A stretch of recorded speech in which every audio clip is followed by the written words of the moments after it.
video is real, and he said what he said, and we know that he's a Pfizer person, what would you do differently? I guess my question back to you is, where is the editorial responsibility in not publishing it? It's not edited out No, of context. yeah, I thought about that. I believe that you get a lot of heat for very early things that you did that you've now since changed your methods about, and that there are also distortions against you. And I'm willing to say that in public in your defense. I would say that I'm concerned if this person turns out to be a young, relatively low-level person. If it turns out that this is really, he says, I think on the second video, I'm a liar. This is very much in the style of To Catch a Predator. And we are talking about a monstrous, Mengele-like crime, if that's what's being described. What I'm looking to figure out is, first of all, how clearly do you know that this is a senior person, where by knowing that this is, is this person a Pfizer employee rather than somebody lying about being at Pfizer? Is this person senior or junior? Have you seen the organizational chart that we published? Have you seen the organizational chart that we published that was provided to us, that we obtained, where Jordan Walker reports to Sarah Wu, who's the senior director? Two degrees of separation from the top person, right? Right. I mean, we have an organizational chart, right, that's from Pfizer, Microsoft Teams, and multiple. This guy's a doctor who went to Yale, who worked for Boston Consulting, and plenty of other. And I totally understand. So I think I have the representation. I let you talk for 5 minutes, and let me speak for 10 seconds. Absolutely. Because, I'm not. I mean, this is a discussion, and when I had my podcast with you, we just, on some things we just disagree, but I appreciate the fact that we can converse about it. Listen, let's just go back to the 30,000 foot level for a second. Good journalism, and I don't think journalism has been done for some time, Eric, and I think you can agree with that. Good journalism harms people. You can't not affect someone. The only way to not affect the person is to not publish the information. And you and I spoke about this idea of an efficiency frontier, which is a mathematical metaphor, and you are a mathematical genius. I'm not sure it's the perfect metaphor, but it's a metaphor to find the balance of where that boundary lies between the public interest and the harm done to the individual. But in this case, this is perhaps the greatest public health crisis, if not in American history in modern times. This guy is not a low-level employee, full stop. He's not a low-level employee. He does work for Pfizer. We've confirmed that, and we stand by reporting. And this video is fully in context. And he said what he said. And I put in the first 30 seconds of this video today his reaction. We've lit up Pfizer for comment. They've shut down their comments, which I think is interesting. Tucker Carlson's lit up Pfizer for comment. They haven't said a peep. Let me tell you something. If this wasn't real, Pfizer would say something.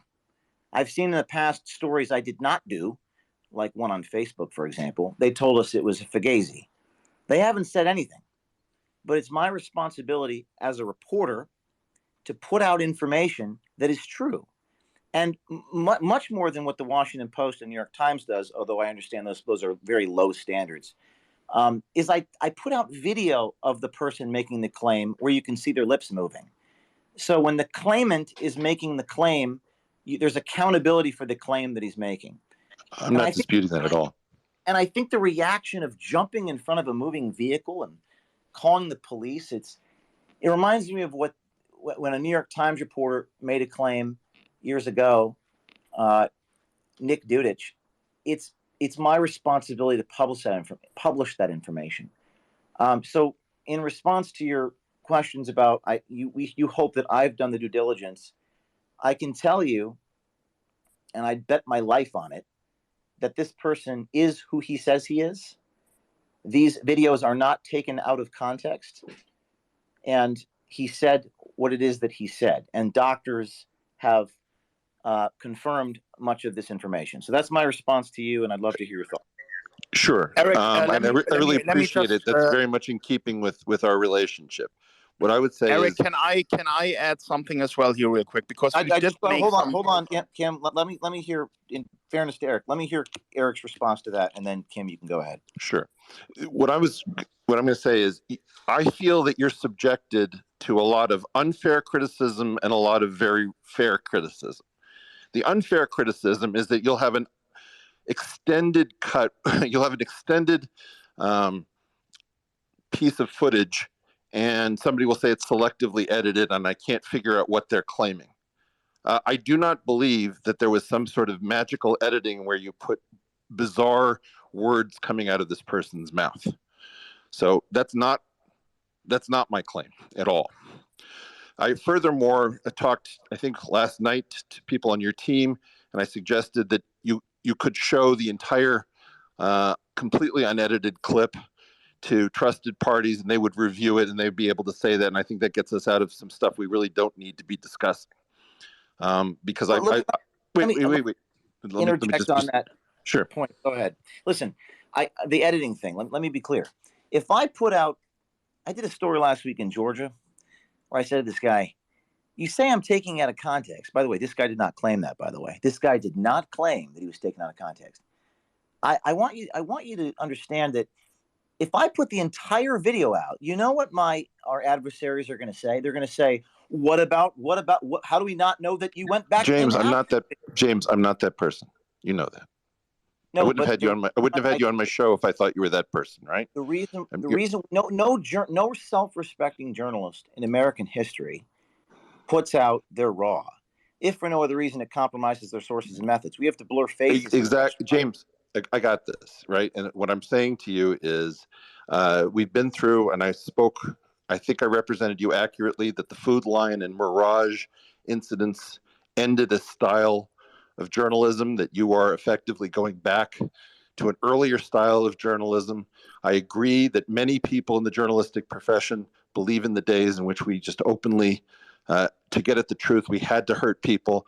The issue about the efficient frontier is not only where you're on the efficient frontier, but about uncompensated hurt. But let me just be clear about something. Assuming that this guy is who you say he is, and assuming he's describing something real, as opposed to making something up to get laid, what you're talking about is absolutely monstrous, okay?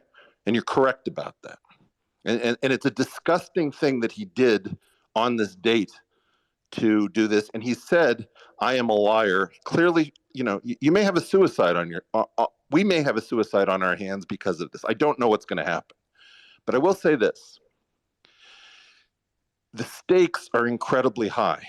And I'm not here to say this is absolute bullshit, because I don't know. And I'm not here to say that this is God's honest truth. I certainly don't think it's like mega deceptively edited. One thing that I worry about is that at some point somebody could feed you enough information inside in order to punk you and put you in a terrible position. I hope that this is not that. I believe that you're sincere about what you think you've captured, and I'm waiting to see what comes out of it. Everybody is looking for the same thing.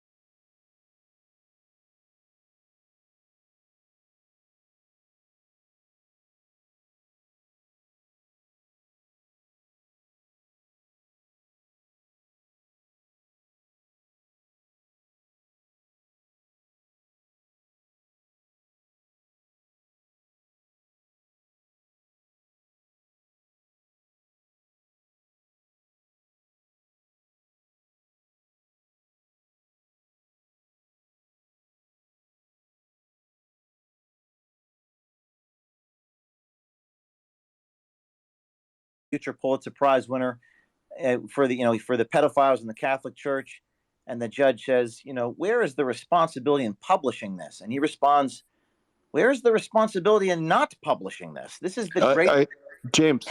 I understand. I understand what you're saying, and I'm not arguing where you think I'm arguing. Well, I think going back to our podcast, we had discussions about blurring faces and the impact on people. There is no question. A lot of our comments feel bad for the guy, not because he's the good guy, or maybe he perhaps is guilty of exactly what he's saying, but they feel bad because it's a human. It impacts human beings. But the public's right to know trumps that. In a society where we place a primary value, James, that's not what we're talking about is a crime at some level that's sort of incalculable if everything is exactly as said, right? And I'm not disputing that, nor am I saying that I think it's selectively edited. I believe that this person did say exactly what you said. So I just don't want to spend any time on that part. The things that I'm worried about, and I don't know, and I'm that voice because you're getting plaudits from other people. The things that I'm most worried about is the number of people who've been forced to guess as to what the hell is going on because we can't get reliable information. And if we were to find out, for example, that this was an actor, or that Pfizer, secretly planned to do something to embarrass Project Veritas because they were trapping the honey trappers, anything like that, it is imperative that right now you're on a solo mission and you're spending your credibility. You can't afford to take down anyone else on the rope. I know you take verification extremely seriously because it's sort of life and death and financial ruin for you. And so I'm not claiming that you don't.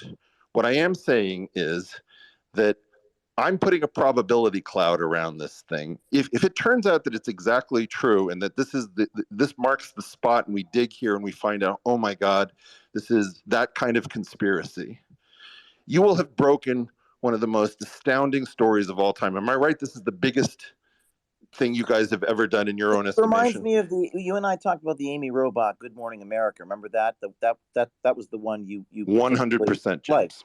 Now, she made that claim. She was on the air in between a commercial break, and she said, Jeff Epstein, I could not report the Epstein story because my bosses at ABC and Disney corporate said we got ties to the British royal family and the Clintons. That's what she said.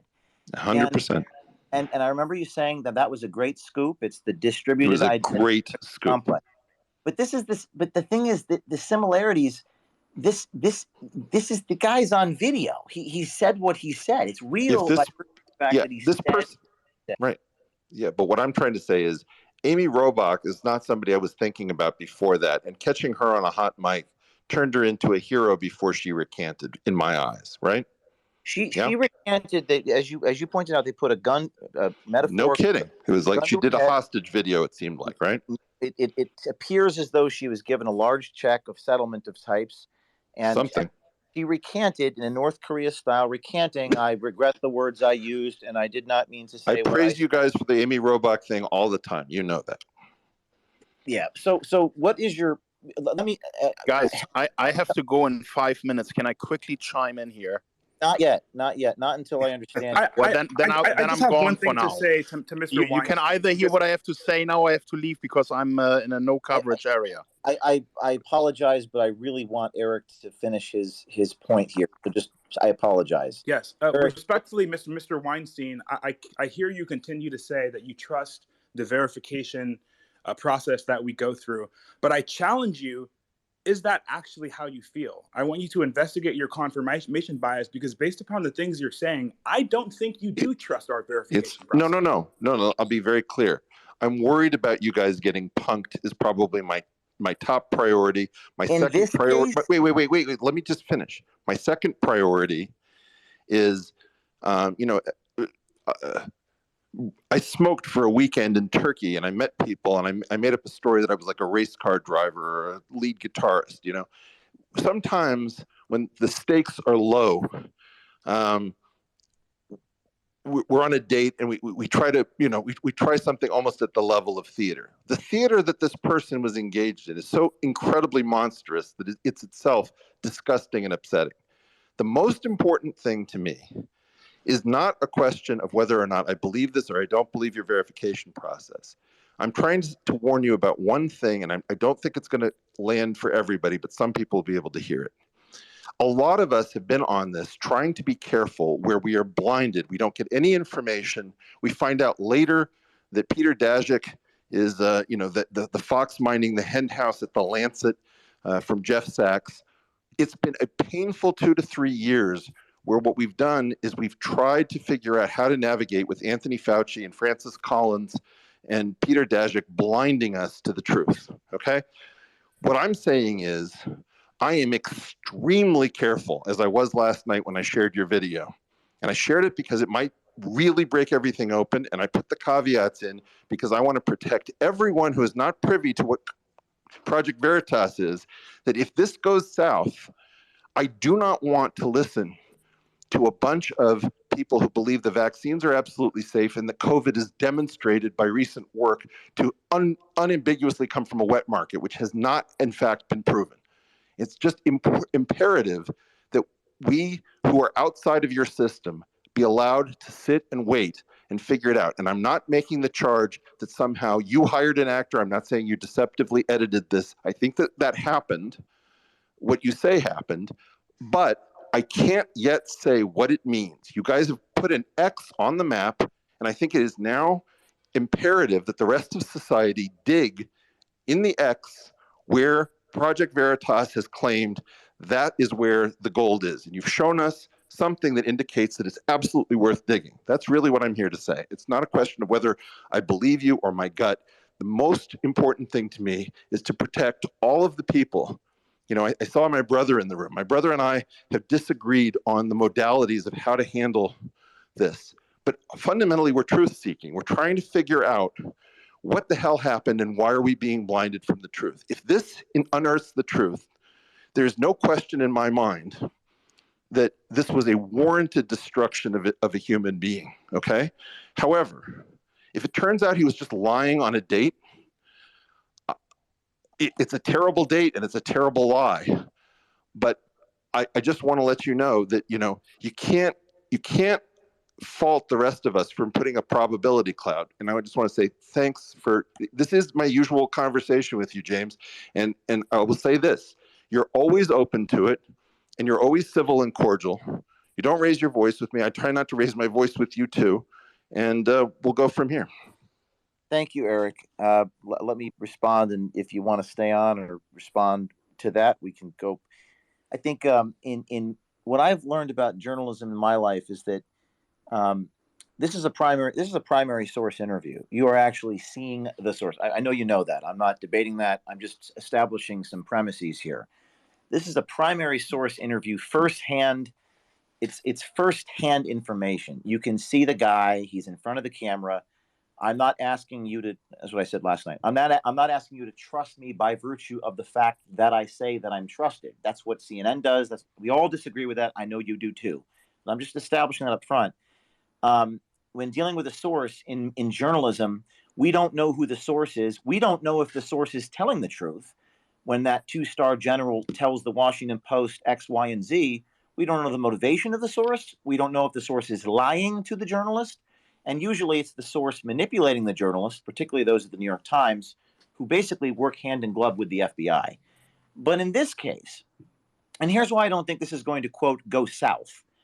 In this case, you can see everything, including his claim, and I put this in the first 15 seconds of the video, that he says, I'm just a liar, and I'm lying to impress someone. He also says in the very next sentence, I'm trying to do very good work for Pfizer, which is slight confirmation, and at least in that case. So I'm putting his comment and his reaction in the piece. And this piece, by the way, is getting more views than last night's piece. So I think what the notion that this could, quote, go south, I don't understand how, since the cinema verite is to show people the reality, the truth. This is what was claimed. You could hear the intonation in his voice. Much of the feedback that I've received was how authentic it was. It's a news story in and of itself. I don't claim that it is inauthentic, James. No, I'm just making the argument that at a certain point in time it becomes newsworthy. I'm trying to make a different argument. It becomes newsworthy. May I say something, James? Just to stop it. I think this is your space. This is your time. You're putting yourself on the line for for what you believe in. I don't doubt that you're sincere. I don't doubt that you've checked your sources. I worry a little bit that somebody may have created a honeypot to take out Project Veritas. I think you're being entirely genuine about what you're saying. I do think that at times you exaggerate the importance of the meaning of something but my politics are very different. My understanding of journalism is different. And my taste is different. That doesn't need to concern us. I don't want to take up more of your space here.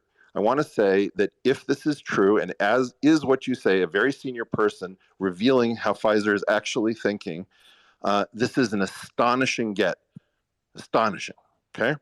If it isn't, if in some sense this starts to fall apart because maybe somebody trapped you or who knows what, I want to make sure that all of the rest of us who've been on a different path trying to piece this effing thing together are not taken out as like, oh, well, you see what happens when you start to believe in conspiracy theories. Because what we need to do is to make sure that we're not all climbing on the same rope, and that if that rope gets one person in trouble, that it takes out the entire thing. And I don't think you would want that either, because you care that the truth doesn't revolve around Project Veritas. I don't think that Project Veritas's success is what drives you. You're trying to get at things that are very hard to get at. And I've said enough, and I want to say just one last thing. Thank you very much for having me up on a stage, knowing exactly what risk you're taking, and I do think that is to your credit. Yeah, thank you. Thank you for talking. And I wanted to focus with Eric on this because I think it's a important conversation. It's the subject of the book I wrote this year, American Muckraker. It's all about journalism ethics. Eric Weinstein, to his credit, inspired me to write an entire 2 chapters in my book about privacy and ethics because I found his argument about harming people interesting. I don't agree with it, but I found it something I wanted to respond to. And my response to that is the idea that this guy, and it's not what Eric is saying, but it's an argument that this guy is some type of actor. The probability of what he is of that being the case is so infinitesimally low. There are people who think that for example, the interaction in the restaurant was staged. That people are actually saying that. Going back to the first videos I did, people actually said that it was staged, that I hired actors to play the role of those Acorn workers. You're talking a ridiculously low probability. Veritas is the tip of the spear. We go places and show things. It's gotten so bad in our society. There's a bunch of whistleblowers on the precipice of blowing the whistle on Pfizer right now. I know that because we're talking to them. And it's gotten so bad because of the difference between the information that's presented by our media, we all know this, and the information that they know and we show you. So I think the probability there is very, very remote. And it is, in fact, aesthetically true. Everything you're seeing here, who he is, what he said is all true. I'd like to go to some of you guys. And by the way, we've just tweeted out this Twitter Spaces. It's if you could retweet that, that would help bring people to here. We've got 19,000 people here, which is more than last night. That's interesting. This is just about in my interaction and confrontation with the guy, but people find this conversation interesting. So if you could retweet my tweet just at the top of my the Project Veritas Pfizer Twitter Spaces Part 2. If you could retweet that, that'll get people on. And hey, Matt Tierman, you're on the board of Project Veritas. I would love to hear you articulate your response to Eric Weinstein, because I think this is fascinating. Well, I agree, and it's cool to hear a spirited and really solid, well thought out debate between two people thinking about journalism seriously. So and the podcast you did with Eric also was a lot more in depth, a lot more time, and people, if they were interested in what you guys were just discussing, should go listen to it. I'm sure it's readily available through YouTube and whatever else. But I agree with what you said about the probability. I mean the expected value, when you look at sort of mathematically, with the probability of him being, what you see is what you get, which is the beauty of cinema verite, because of this, initial subterfuge of your identity just to become a foil to somebody else telling the truth or being open or not being hidden and not wearing, a social mask. The probability that was inauthentic is so low. And the amount of people that what is being discussed affects is so high that it just creates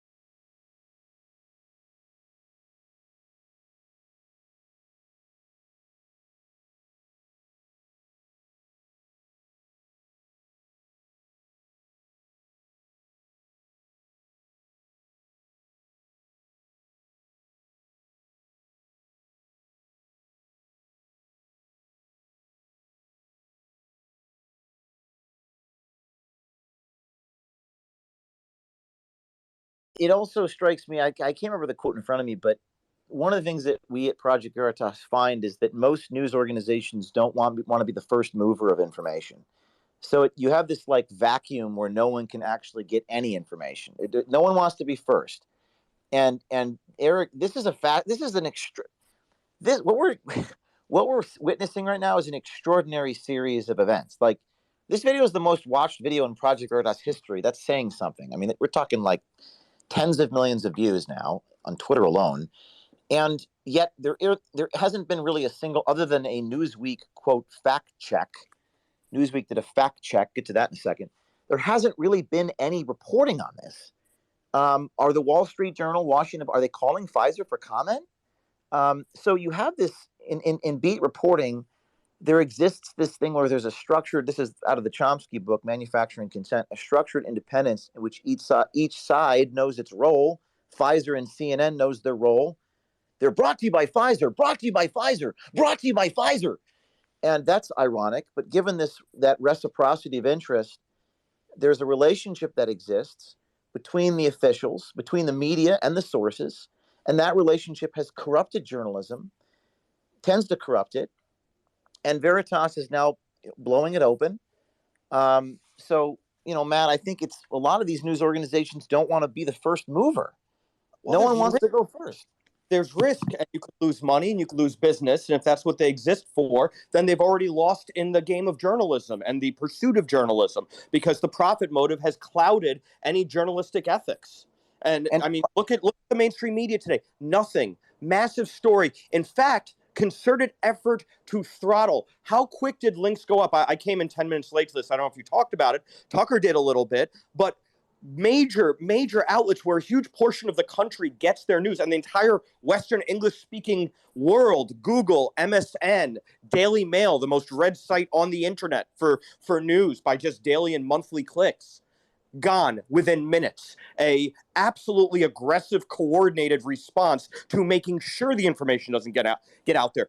Don't you have curiosity, whether you're a conservative or a liberal, about that and what the ramifications of that are? That a heavily financed industry with public and private money has the capacity to orchestrate that level of reputation management in contravention of possible truth with no public debate? Holy shit. I mean, this is like Orwell dystopic novel kind of level stuff. Notwithstanding, the current situation is when you go on cable news, there's an interview between a government source and a journalist, or a pharmaceutical industry executive, the CEO of Pfizer, and a journalist, and that's a contrived occurrence. That's phony. It's a phony, and it's extremely cooperative. That reminds me of that meme. Remember that meme? We probably should get framed and put in our office at Project Veritas, where the old days the people would run towards the podium with the microphone with the people behind them, and now the journalist runs away from the podium towards the people acting on behalf of the government or corporate official.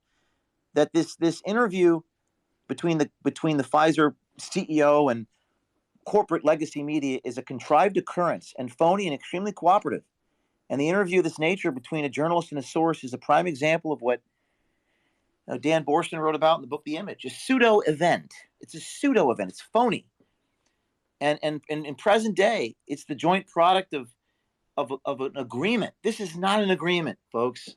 This is real life. This is a real person. We've confirmed that. He's saying these things. It's extraordinary that he's saying them.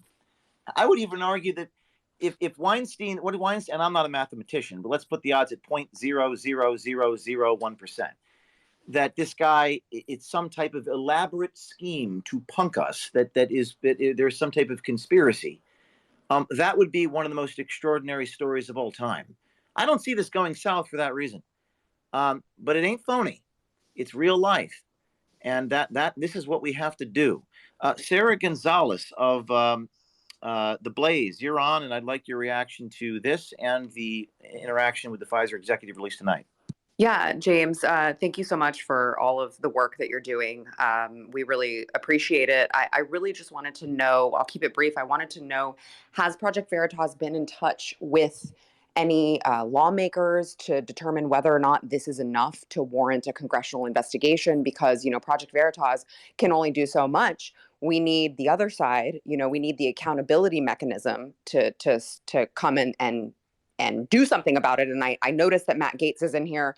I don't know if he wants to talk, if he can give any insight on that as well. But I thought I'd start with you, James, and see if Project Veritas has been in touch with anyone in Congress so that we can finally see accountability or at least an investigation on this. Yeah, RC, are you on the line here? We could talk about I sure am. the letter, and can you speak to that?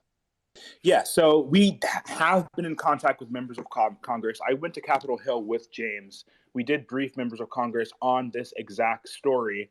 They're very intrigued by this. It's very interesting that, people at the highest level of government is asking questions about what's happening in the very country that they're supposed to be governing. But we've already seen action. We've seen statements from Ron Johnson. We've seen a letter of inquiry from Senator Marco Rubio. And, while there may not be subpoena power in the Senate does have some avenues to ask questions on these things. We've seen Fauci himself get asked a question about Project Veritas. So there's some accountability out there, but the accountability definitely starts with the information. And that's what we're trying to offer here. Just to give you a peek into how undaunted Pfizer is by a regulatory oversight, I tried to call Pfizer. I spoke with Mr. Walker's supervisor. I did not say where I was from. I did identify myself as a journalist. And before I could even ask my question, she said that she has no comment, and she hung the phone up.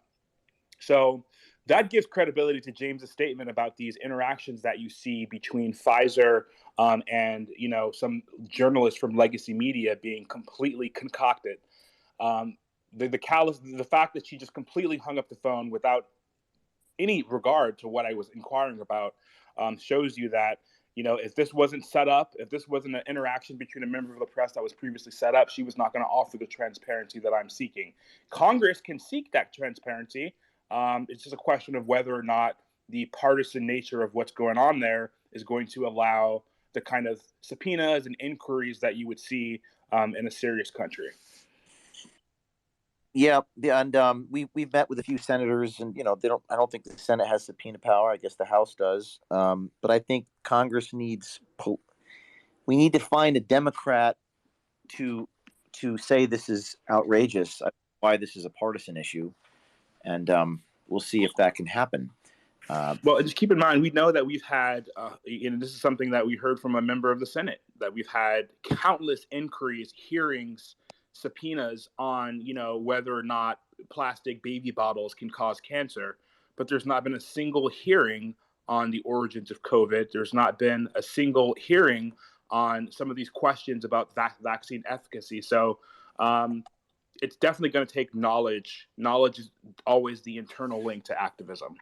Yep, but that's the thing that makes, I think, Veritas. I think you're all on here because you know this and appreciate it, but we just need information. One of the struggles I have in my quest to continue doing what I do is people sort of dismiss information. They say, "Oh, we already know that. This is a way we need action," and people tend to want sort of political coercion. They want I guess politicians or law enforcement people to sort of force their will on people. And I think that what we need is some type of agreement in this country that certain things are just wrong. I said this last night. I'm saying it again.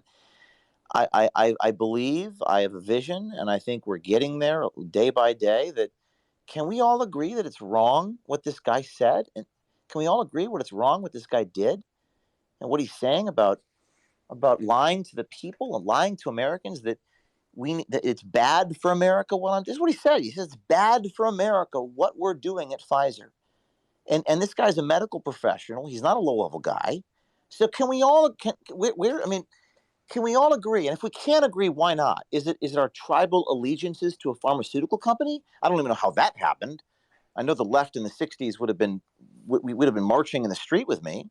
The American Civil Liberties Union has come to the defense of Project Veritas. Good on them. They're one of the few. But we have to find a way to come to an agreement in this country. I love talking to Weinstein because he talks about ethics and journalism ethics. I think he's wrong. I've told him why I think he's wrong, because I think revealing information will harm people. That's that's why the First Amendment in this country, in a country that places a primary value on the First Amendment, that is one of the consequences. Okay. Who else? Eric Spracklin. Who else do we want to Let's go go to? to, I know Jenna Ellis is in here. She's been in here for a while. Jenna, would love to hear what you got to say about this.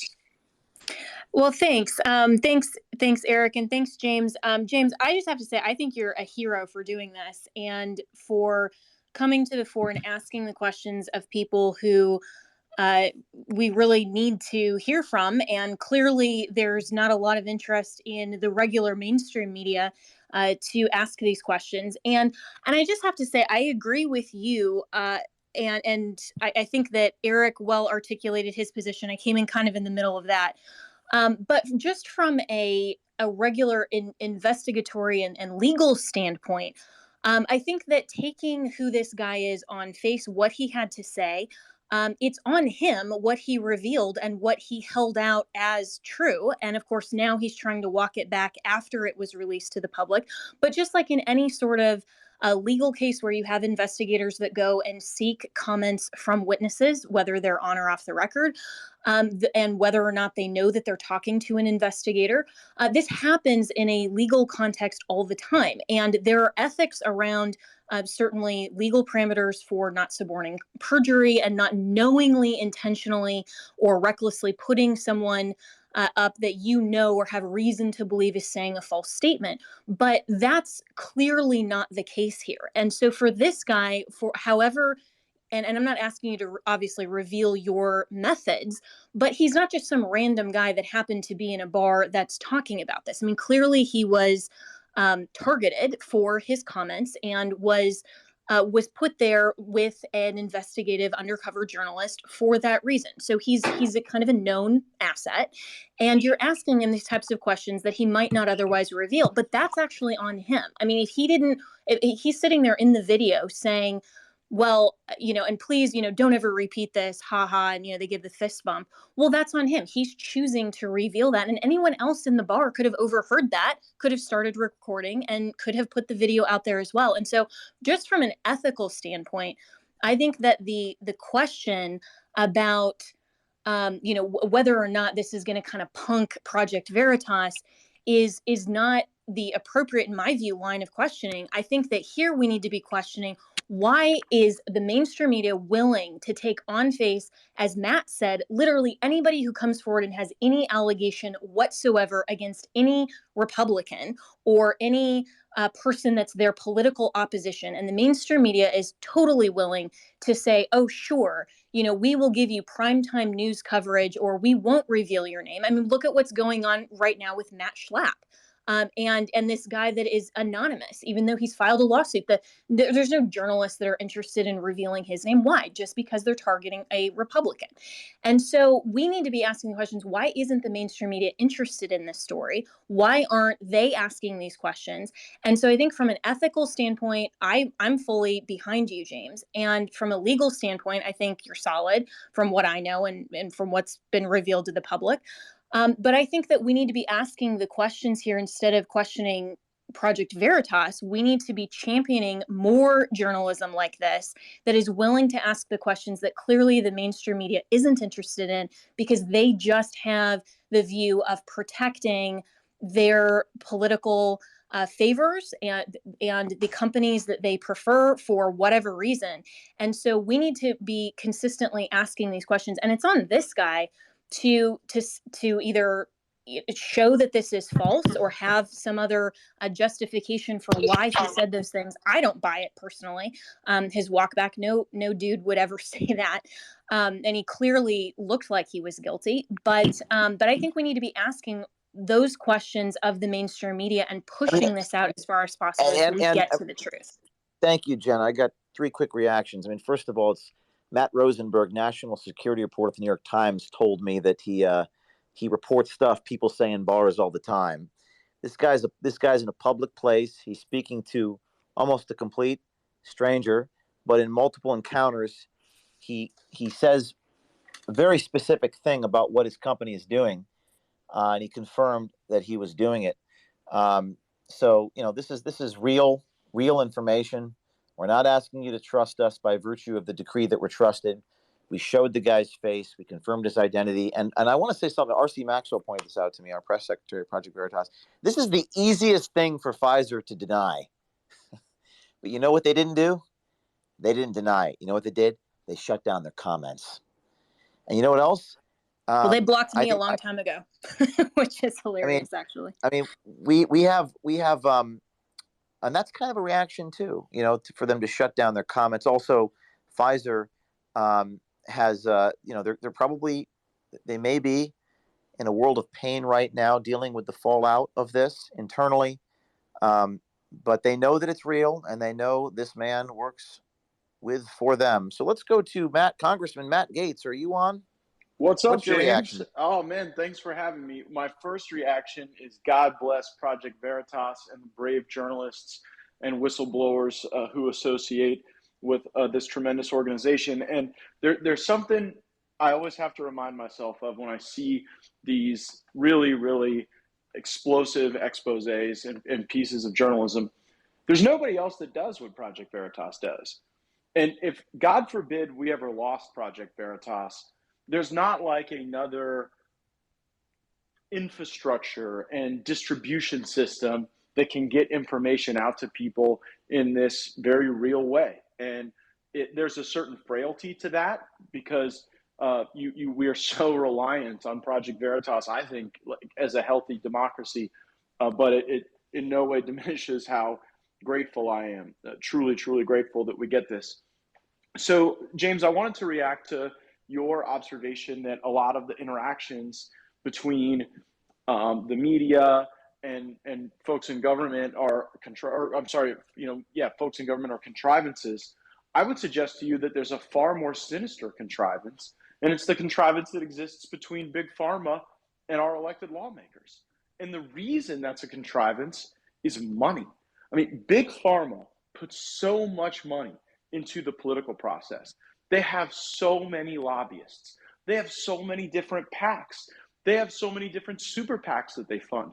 They have so many organizations that espouse that they are white hat think tanks that simply funnel the bullshit from big pharma into the halls of Congress. And so it's a lot easier to look at the origins of COVID through the lens of a China critique or a Fauci critique or a Biden critique than through the lens of a real assessment of how big pharma pushed lies and dangerous concepts on the American people. And, you know, I have to call out the fact that I'm the only Republican in Congress who doesn't take any PAC money, lobbyist money from anyone at all, period. And it gives me the freedom, I think, to speak to these things with perhaps more clarity than my colleagues. So I think you'll see the Republicans in the House get real spun up about China and Fauci before there is the requisite focus and the justified focus on the actions of big pharma. And you know, sometimes it's hard to tell where like the lines are between the media, big pharma, and the government. It becomes this blurred up mess. Finally, I would observe that like the reaction from this individual when confronted in that dramatic video, that if you have not watched that, I just put it up on my Twitter because it was so remarkable. But he asserts as his alibi basically that he was lying to impress a date. So like, in what world does it help you to get laid if you're out there saying that you're building Frankenstein's monster and manipulating vaccines and making things more dangerous? Like, it just, in addition to being sort of an incomprehensible lie, it's also like a deeply flawed perspective on a pickup, I would suggest. Yeah, that's a great point, Matt. That's a ridiculous claim that people are making, especially when all of his statements seem to corroborate each other. Is it some type of elaborate pickup line that we're doing all this gain of function? We're not calling it gain of function. We're calling it directed evolution. It's very specific. This guy, I mean, he's either the craziest sociopath in the history of and he's also a doctor who went to Yale. I mean, this is wild. But he looked And that's scared, why James. He looked scared, and I got the sense that he wasn't just scared of you, and he wasn't scared of Project Veritas. That he's actually probably scared of Pfizer more than the rest of us combined. yeah. Well, and the smartest thing for him to done would have been to just take a job with me, as we've done with other individuals, whistleblowers that he should have. I would have hired him. And to Kim.com's point, maybe he can. If he's still listening, I don't know where you are in the world. I've reached out to you since our encounter. If you're listening to this, just you got my cell phone number and call me and we'll talk. But that video, Matt, this I don't know what to call it, reality TV show assault. Some people are just thinking, should I press charges? I really didn't have any interest in pressing charges. I just wanted to get out of there. It's destroying our iPad. It was completely destroyed. We're going to frame it and put it in our office. Locking the doors so we couldn't get out. I've never seen anything like that. My security detail said the doors are locked. We can't escape, which lawyers have said that may or may not be false imprisonment in New York City. That's literally a tort. That's a chargeable tort. Correct. The NYPD shows up. The guy jumps in front of the vehicle that I'm supposed to get into. I couldn't find my vehicle because he had jumped in front of it. You can't make this stuff up. I call it Veritas magic. I know Chris Hansen at Dateline used to do this stuff, but it was it was heavily, heavily pre-produced. They had cops on the scene. They had this, they had that. There was a lot of engineering that went into that. This is not engineered. This is real. This is as real as it gets. Gavin, the cameraman, was assaulted, had to defend himself. My security guard was taken down to the ground. He was smashing the eye. But this guy was, I just want to repeat this. I know there's the video, but sometimes it helps to explain what I witnessed. This guy was grabbing my microphone. And as he was grabbing my microphone, he was saying, I'm paraphrasing, I'm just trying to help people. I work for a company that wants to help people, desperately pleading with me that that's what his intent is. Don't you find that interesting? But don't you think that's the James. cope, James? Don't you think that's the cope that a lot of these people, I don't doubt that people go to work in corrupt institutions hoping that they'll make them better and that they'll be able to provide a virtuous contribution. I work in a corrupt institution and have similar goals, but maybe I need to be a Project Veritas whistleblower. Who knows? But the dynamic here is such an aggressive cope, and he's trying to rationalize his own conduct as he's engaged in physical violence and this manic behavior. And you wonder how many people out there in the country right now sort of feel that conflict within them, where they know bad things are going on around them, but they don't have the courage of a lot of the great whistleblowers that work with Project Veritas. In the video, he says, quote, "I'm literally a liar." I mean, this is one of the most extraordinary, riveting things I've ever witnessed. The first is, I'm a complete liar. James, I view that as like a moment of sheer panic, not because he was caught in one of these compromising situations that just exposes that he's been doing things that professionally that his firm wouldn't share with the public, but he understands the gravity, the size, the scale of this. We're mutating viruses that if society knew about, they would say, "Oh, hell no." He knew it, and the other interesting is, Matt Gates's point. Matt Tierman is speaking, but Matt Gates before, we'd be afraid of Pfizer. This is sort of game theory here, but Pfizer has to be careful in how they react to him, especially with all eyeballs on what's happening. Think about what's happening, what Project Veritas is doing. People are now always going to be afraid, and I think they should be, and it's a healthy thing, particularly with a company as powerful as them, of people reporting on the reaction that they have to this guy. Let me be clear. We have insiders. We have insiders currently.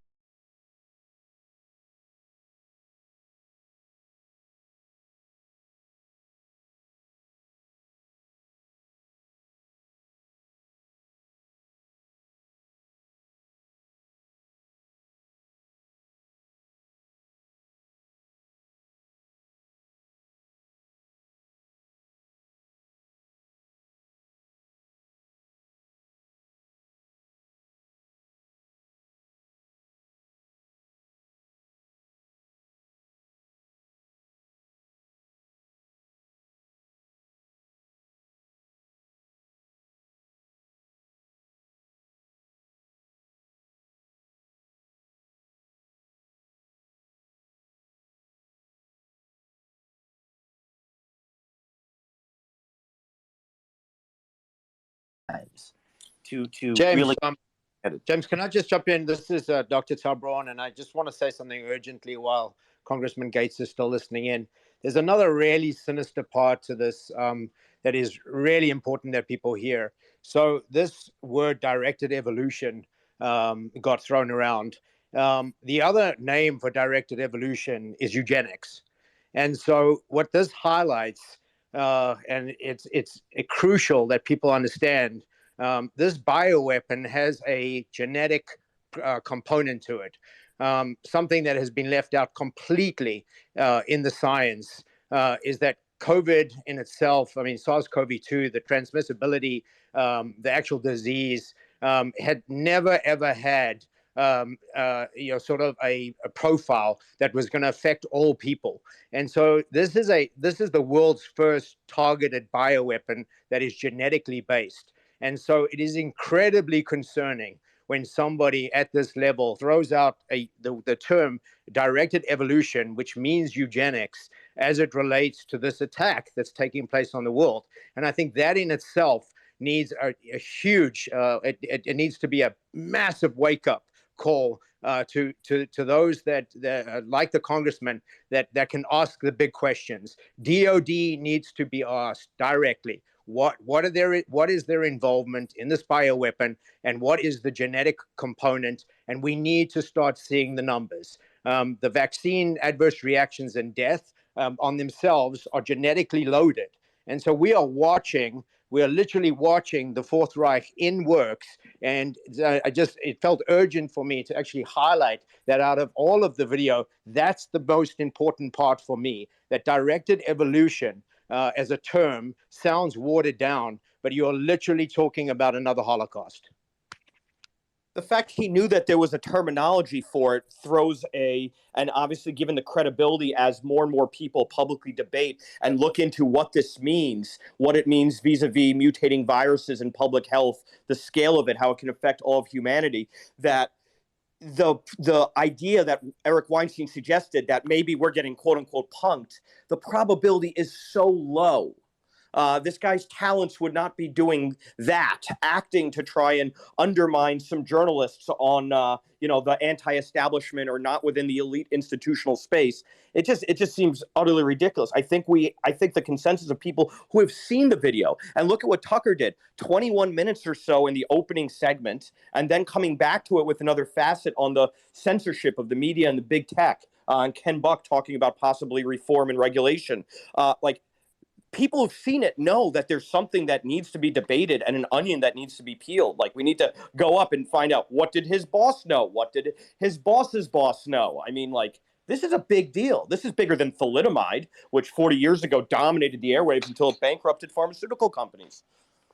I personally found the critique and people questioning the authenticity. I personally find it vile. My job in this nation has been to be a lead trainer in helping to stop what people would call active shooter events. And so I see this as a real life situation where we are still in the hot zone in an active crime scene with people literally dropping dead right now as we're speaking. And today the FDA put the boosters with no regards to the actual science. They've now said that the boosters are part of a primary dose. We are in war, and the death toll and the casualties are mounting daily. And so for any person that is bothering to actually open their mouth and worry about the credibility of the source, rather than asking themselves the question that good journalism just asks more questions. It is not about the people that are involved. This is about the story. This is about the truth. This is about the fact that nobody should be saying, well, why are we having to do journalism this style? Why are we having to run these kind of operations? That we should not be asking the questions, these sort of really infantile level questions about the people or about their behavior or what they would do, say on a date. We should be asking, what is the NDAs that are preventing people speaking up? In some regard, there should have been an absolute sigh of relief for every single Pfizer employee to say, well, thank goodness someone got caught.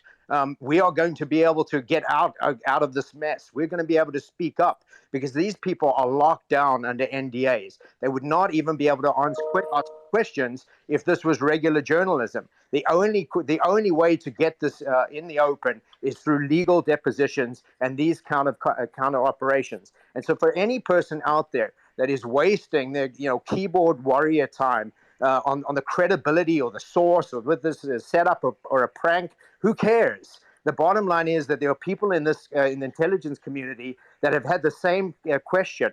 We've been forced into this debate of whether this was a lab leak or whether this was zoonotic transmission. Where is the third leg of the stool? The third leg of the stool is, could this have been intentional violence? And this is the first video that has come out that starts giving proof that this could have been intentional violence. And that in itself, and I hope you can hear that this is something that I can't even call a passion. I'm not passionate about this. I'm absolutely desperate and urgent. Well, doctor, let me ask you. I hear you that your point is that people should be focused on the medical issues that this guy brings up. And I think Weinstein was saying earlier that this is like perhaps the greatest story, like one of the biggest stories ever. This guy's saying is true. So as a doctor looking back at his statements about directed evolution, because the one theory, I don't agree with the theory, people are saying is, well, this guy just made all this up to impress someone. I don't agree that's what he did.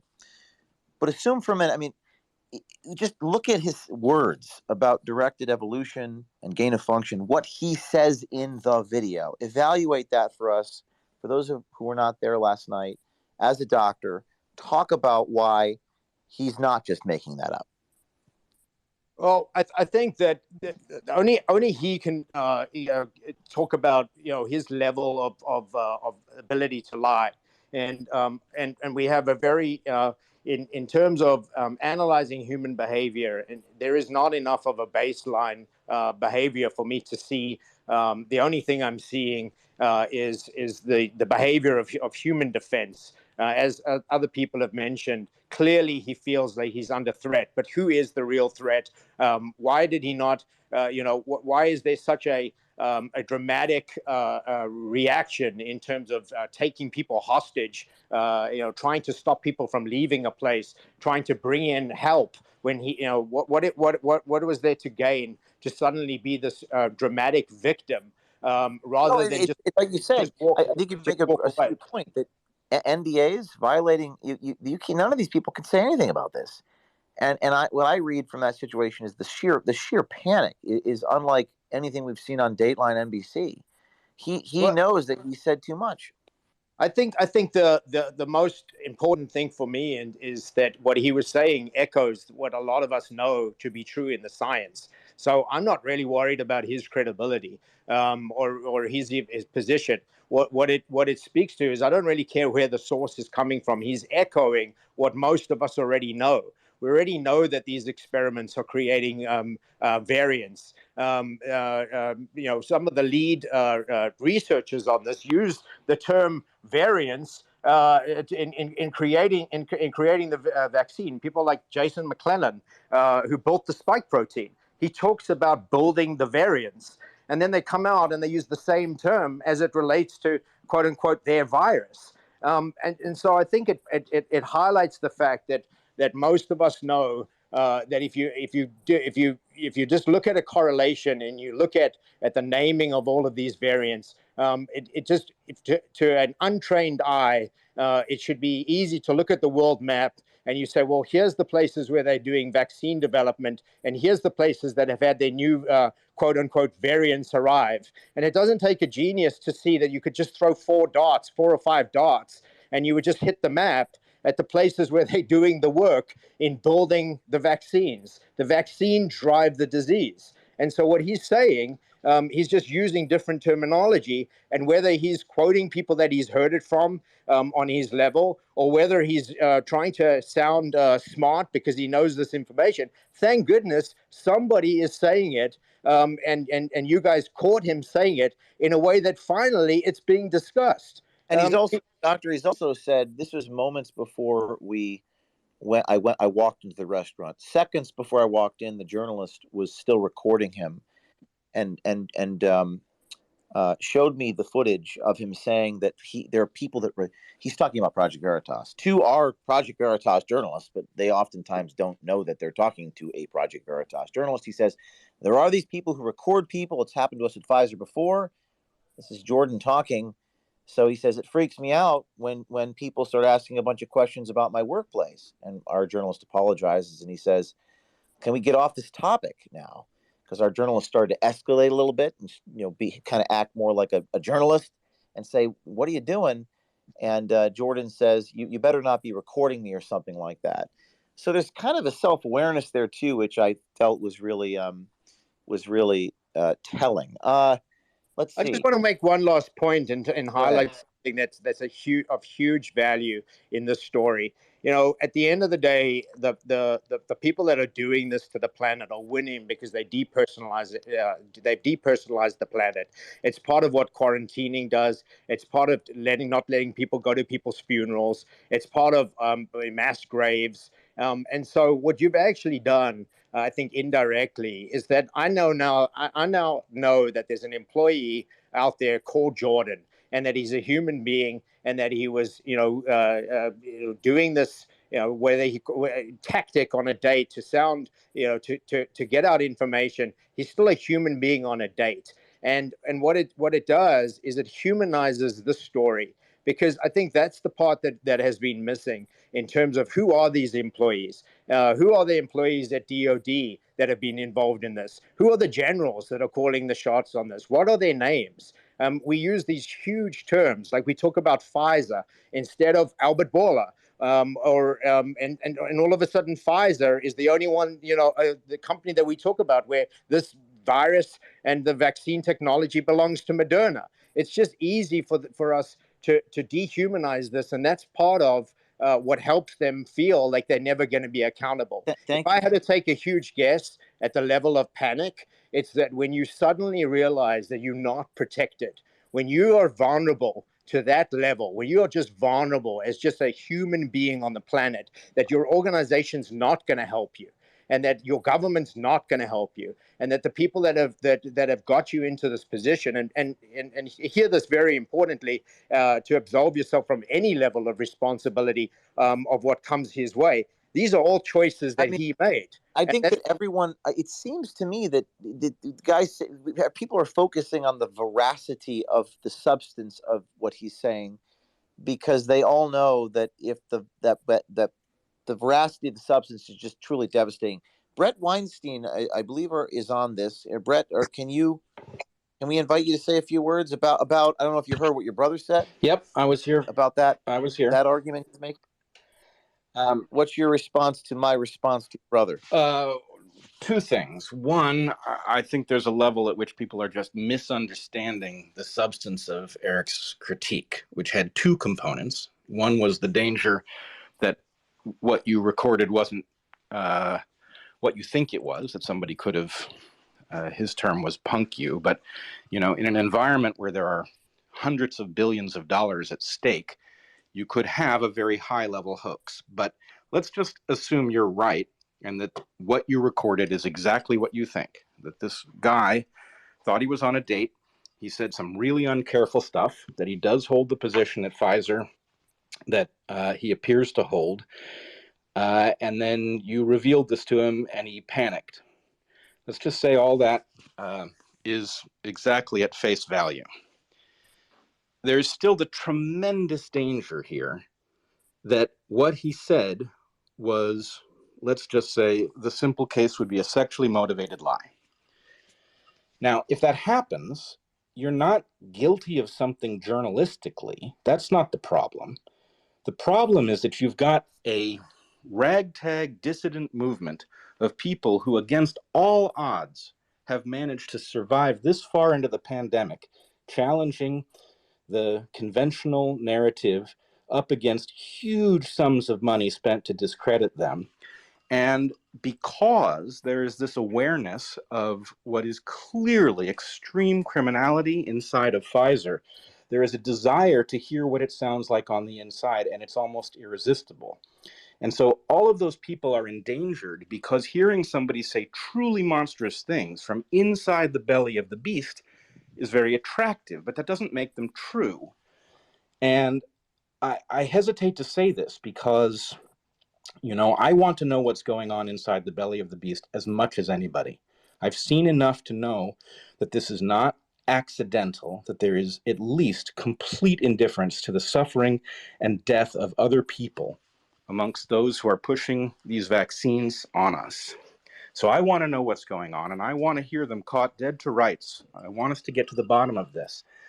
But the biology of what the person said in your video is not solid, which worries me. I don't know why it's not solid. I don't know if he misunderstands something and he's simply speaking in an inaccurate way, or if what he said is nonsense because he was trying to impress a date who also didn't know the biology. For clarification, are you stating that the biology is not solid, or you were just unsure that the biology is not solid? Well, it is, of course, a little bit hard for me to say because that wasn't a conversation in which the rules, in which the level of biology that is expected to be presented is something shared amongst the participants. This is somebody talking in a bar. And I don't know whether they dumbed something down so that their date could understand it, but I have to say what I heard, I do not expect you to find it mirrored inside of Pfizer. Now, I would love to know what is going on inside of Pfizer, but it did not sound like an accurate description of something. Brett, Yep. I'd like to ask you a quick question. I want to intervene, and I want to try to get as many people as possible. There's so many people joining this thing; it's unbelievable. We did a story on Pfizer a year and a half ago. Scientist was caught on tape saying that the antibodies are more effective than the vaccine. This is a Pfizer scientist, and we were banned from social media for publishing that video. Yep. That's what this man said. And then, concurrent to that happening, the FBI, the Department of Justice, my federal government, was working with Pfizer. I know that because Tom Fitton at Judicial Watch obtained a document showing that. And then a month later, a battering ram came to my door and my journalist doors and pointed guns at our heads and took our notebooks. Yep. So that's a fact. That's not a conspiracy theory. They took a Viking-style sledgehammer to my door, Yep. locked me in my bathroom, and then went through my notebooks. It's so crazy that the American Civil Liberties Union is defending me. That should give audible gasps to this audience. So in that world, it's almost like, let's not ignore that context that happened, that Pfizer Pharmaceutical was talking to the FBI. I don't know why the Department of Justice is talking to Pfizer about journalists. And the Department of Justice admitted that the records existed of those communications after we published that video. I believe it was Nick Clegg was his name, PhD Nick Clegg. No, I'm sorry, wrong name. Pfizer, we'll get the name, from September 2020. Nick Carl in White Plains, New York, on the hidden camera, much like this, saying that the antibodies are more effective than the vaccine. So there just seems to be no one can get any answers unless we do it this method. But I just wanted to see your reaction to that FBI. Maybe you knew about that. The FBI was doing that. They raided us. They talked to Pfizer. What are your thoughts on that? I don't know how I can say this any more clearly. I don't misunderstand how diabolical what we have seen over the course of COVID is. I just know that if you are going to go up against something this powerful, you need to be 10 times as careful as it is, maybe 100 times. And so the rules aren't fair, but my point is there are two things going on here. You appear to have an actual Pfizer exec saying absolutely shocking things into a camera. That is newsworthy. What those things mean about what Pfizer is actually doing is far from certain. And the problem is there's no backup bench of dissidents. If all the dissidents you've got embrace a bad story, then we've got a new problem, which is there's now nobody to challenge what's going on, nobody to speak to issues like natural immunity. I would challenge you that Project Veritas is we've got whistleblowers from Pfizer coming to us as a result of this story, and there's nowhere else for those people to go. That's great. And you have a tautology, a kind of circular feedback loop where no one can go anywhere because the moment anyone publishes anything true, they get excoriated for it. And the Wikipedia page is so repugnant. Again, it evokes audible gasps from anybody who reads it. Go to my Wikipedia page. Go to my Wikipedia page. You'll see. I live edited this. out every single lawsuit victory that I've achieved. They've edited out every single success story. So to the naked eye, it's like, why would anybody believe this guy? Look, so the point is the and this is happening by virtue of the conversation we're having right now, by virtue of the fact this is the most watched video. People are inspired by it. Yep. And in journalism, it's called whipsawing. We're whipsawing other sources and whistleblowers to come to us as a result of this. And that's part of the process. That's what reporters do. They put out something, and then that inspires more people to come out with more documents and information. I hope you don't hear me saying that there's something wrong with what you're doing journalistically. I understand that people have different tastes about your methods, but reporting that a Pfizer exec said these things, I believe, is a reasonable thing to do. The problem is, again, we are in a very unusual battle, as you know. There is no normal press, right? Every newspaper in the country, frankly, every major newspaper in the world ought to be obsessed with what has gone wrong during COVID, how our experts got it so incorrect and exposed us to so much needless danger.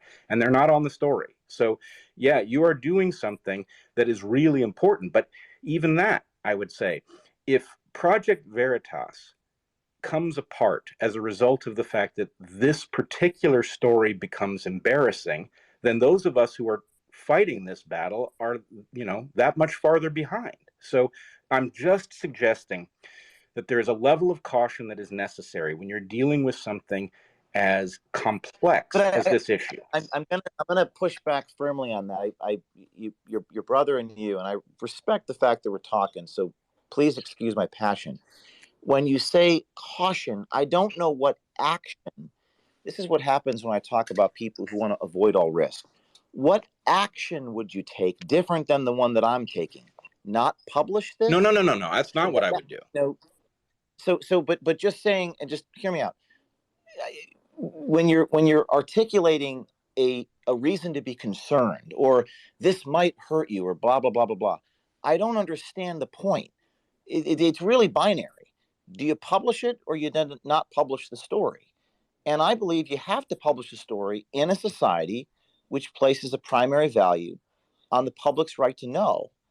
And this goes back to worry. I don't worry about that which I cannot control, or the 0.00001% chance this is some type of elaborate scheme within Pfizer to set us up.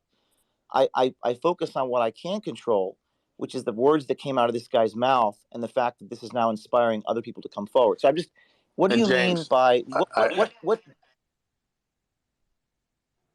Tell me what is the difference in, if you were in my position, would you run the story? Yes or no? If I were in your position, I would probably run the story in the context of a roundtable discussion in which people who had the expertise to talk not only about the shocking nature of what was said, but the likelihood that it is scientifically sensible, were able to push each other around. In fact, frankly, and I should tell you, Eric and I have not exchanged one word on this topic. So the idea that we end up in the same place should probably be telling you something. But what I've done since I saw your initial video yesterday and your video today is I've talked almost endlessly with people I trust about what they see. And those conversations have emboldened me in places where my concerns were legitimate. They've backed me off of concerns that maybe weren't so important. It's a process. And I mean, frankly, in some sense, this room is doing that process. Well, Dr. Malone was in our original piece. Did you see that? I did.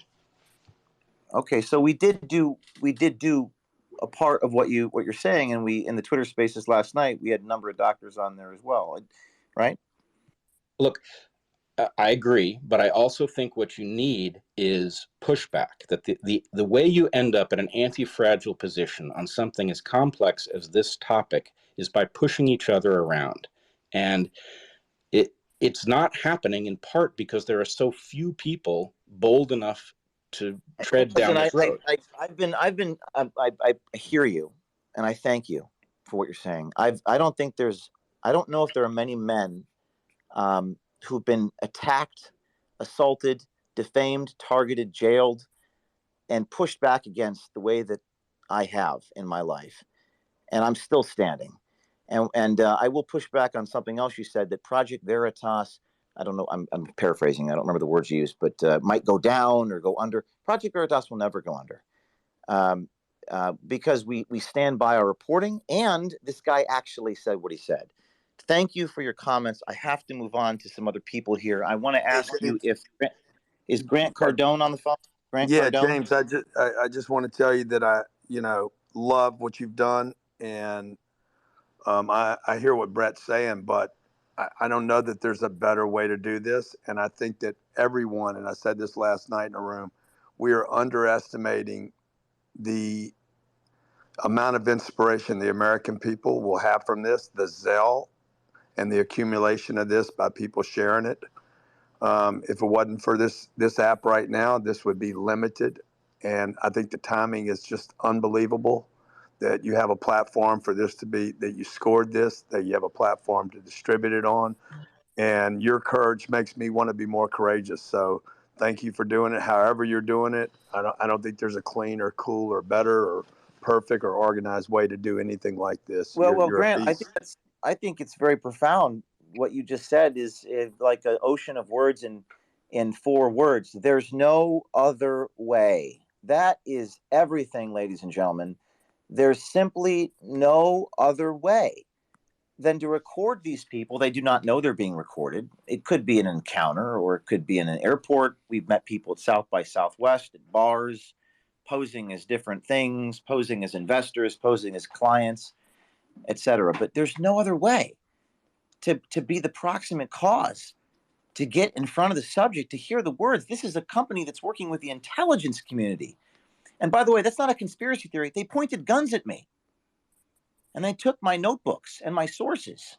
Now, I'm not dumb enough to put the source names in my notebooks, but I've lived it. So, Grant, I mean, you're dead right. This is the only I'm way.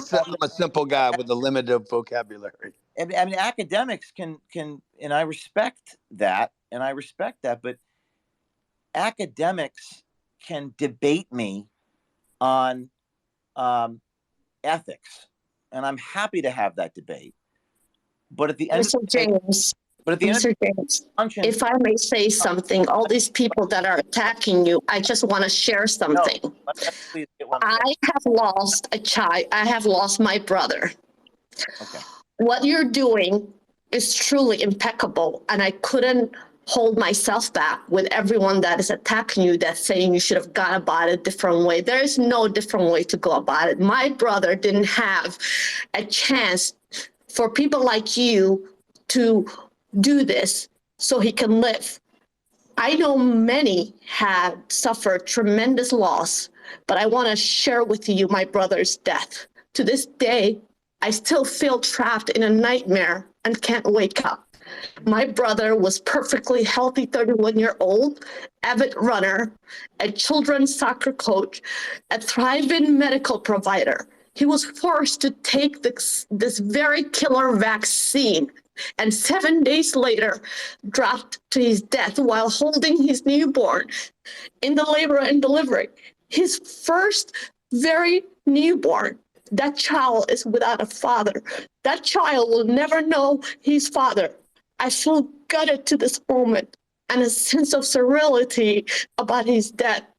There's emptiness, an unimaginable void as I still digest the finality of never seeing my brother again, the loss of future hopes and plans. This is wrong. Anyone who's attacking you needs to back off, because if my brother had the chance to hear this, to hear what Project Veritas reported, he would have never taken it. How does it make sense that they are absolutely ignoring that in America now, we have over 13,000 reports of death from this killer vaccine, and no one is investigating it in the past years? If there's been... Thank you. I'm sorry to hear what happened. And I don't view this as an attack. This is not an attack. This is a conversation. It's an important one because a lot of sensible, rational people are complaining that the media is not covering this. That's not an attack. That's a statement of political reality about our world, and and we have to address that. And I'm sorry to hear what happened, but we have to address that. Why isn't the Wall Street Journal or I don't know, Yahoo News or whatever the so-called broadsheets? I don't think people really read them anymore, but why aren't those organizations talking about this and how do we get them to talk about it, et cetera? That's not an attack. Grant. I'd like more of your thoughts on maybe either the video we released tonight. Grant? What did you think about the interaction I had in New York City? What did you make of that? Well, I haven't seen that entire video yet, so I was just getting loaded up on the first one, man, and the fact that I'm looking at some of it right now in the background, but this just makes this guy look to me, okay, he's busted. He's now scrambling to undo what but clearly he looks seriously guilty here. I'm sure he's broken the law. Well, he might have broken the law just by wrongfully imprisoning me at the restaurant. He locked the doors, and it was quite a scene because this guy was running around like a bull in China shop, ramming himself into people, smashing equipment, and we couldn't escape.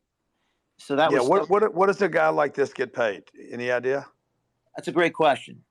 We haven't confirmed his salary. We he's a doctor and he's three underneath the CEO, so we don't know. Yeah, because to me he looks like somebody that has completely lost. Glassdoor has average salaries for Pfizer directors at around 190,000.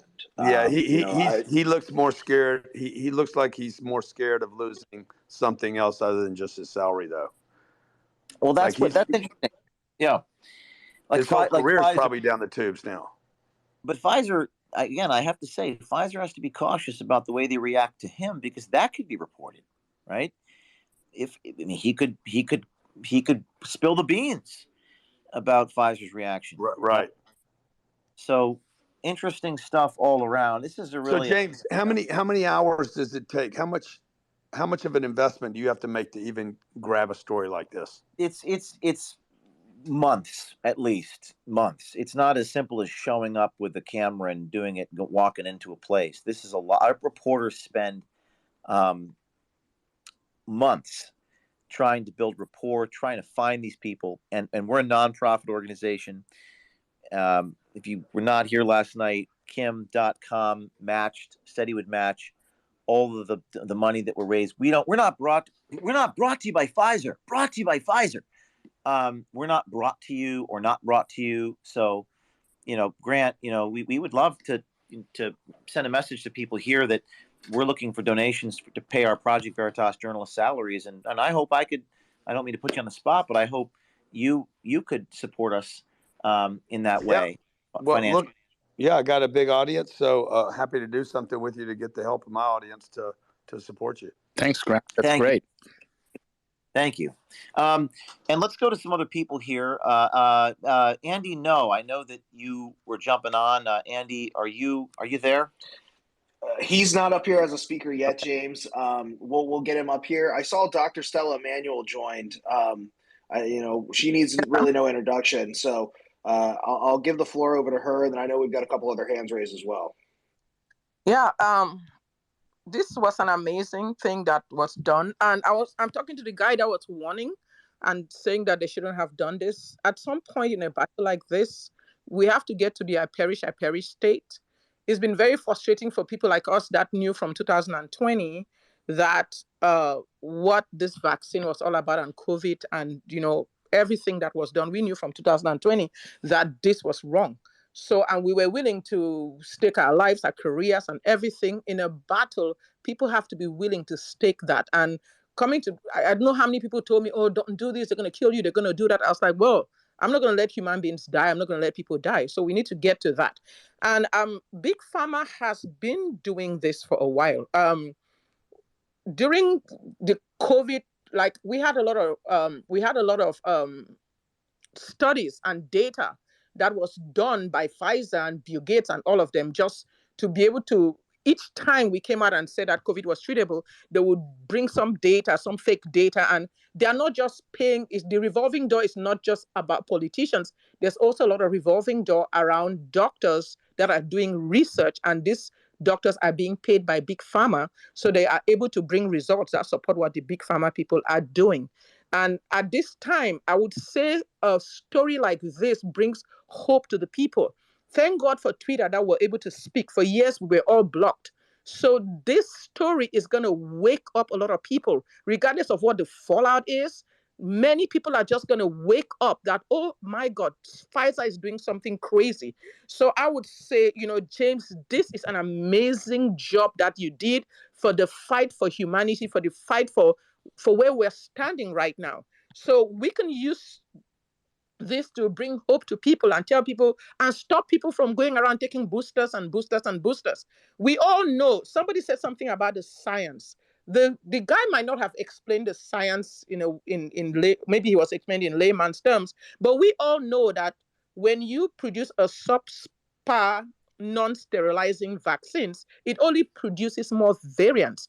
And as long as those variants keep popping up, they can continue asking people to get boosters. If you watch the video event 201, one of the things they wanted to do was flood the zone. Just flood the zone with a lot of stories, with a lot of Facebook and Google and everywhere, flood the zone, and then block people, any dissenting voices. So I pray that this video goes so far and wide that people will wake up and say, no, there is something wrong and we just need to look at it. So James, I am so proud of you that you're willing to risk everything for this. And I pray other people will wake up and be willing to risk everything for humanity. We're battling, this is an epic battle for the soul of humanity. And anybody that says otherwise, just buzz, don't listen to them. And I'm just, this need to happen, and more of this need to happen. And people need to stop being afraid of doing something and scared that, well, if they do it, you're going to die. Or what are they going to do to you? What are they going to do to Project Veritas? What?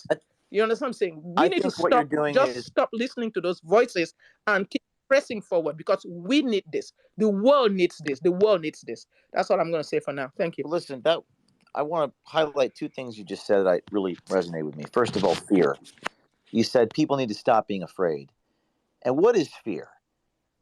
It's sort of like what we've heard a little bit, like, well, what if this blows up in your face? Well, what if I walk across the street and get hit by a car? I mean, this is not going to blow up in my face. We stand by our reporting, as journalists do. But this focus on it's almost like a Stockholm syndrome, where we're worried about how we're going to be perceived by showing people the truth. And that's so anathema. That is so against the mission of what we're trying to all do here, which is to shine a light. The other thing I like what you said is hope. This will give people hope. And that is exactly the mission of Project Veritas. The mission of Project Veritas is not to secretly record people.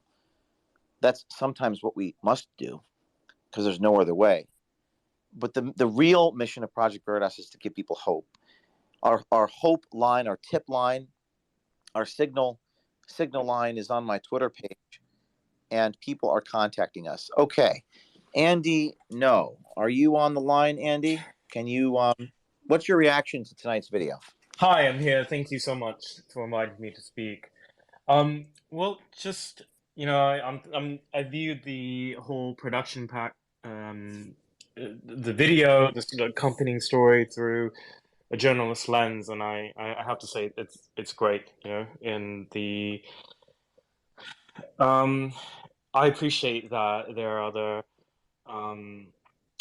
PhD and experts here who can weigh in a way that I cannot, for example. So I can't provide any analysis or commentary regarding the substance of what the individual said in the undercover recordings in regards to the virus. However, I think I think Project Veritas has been and will always be under attack. So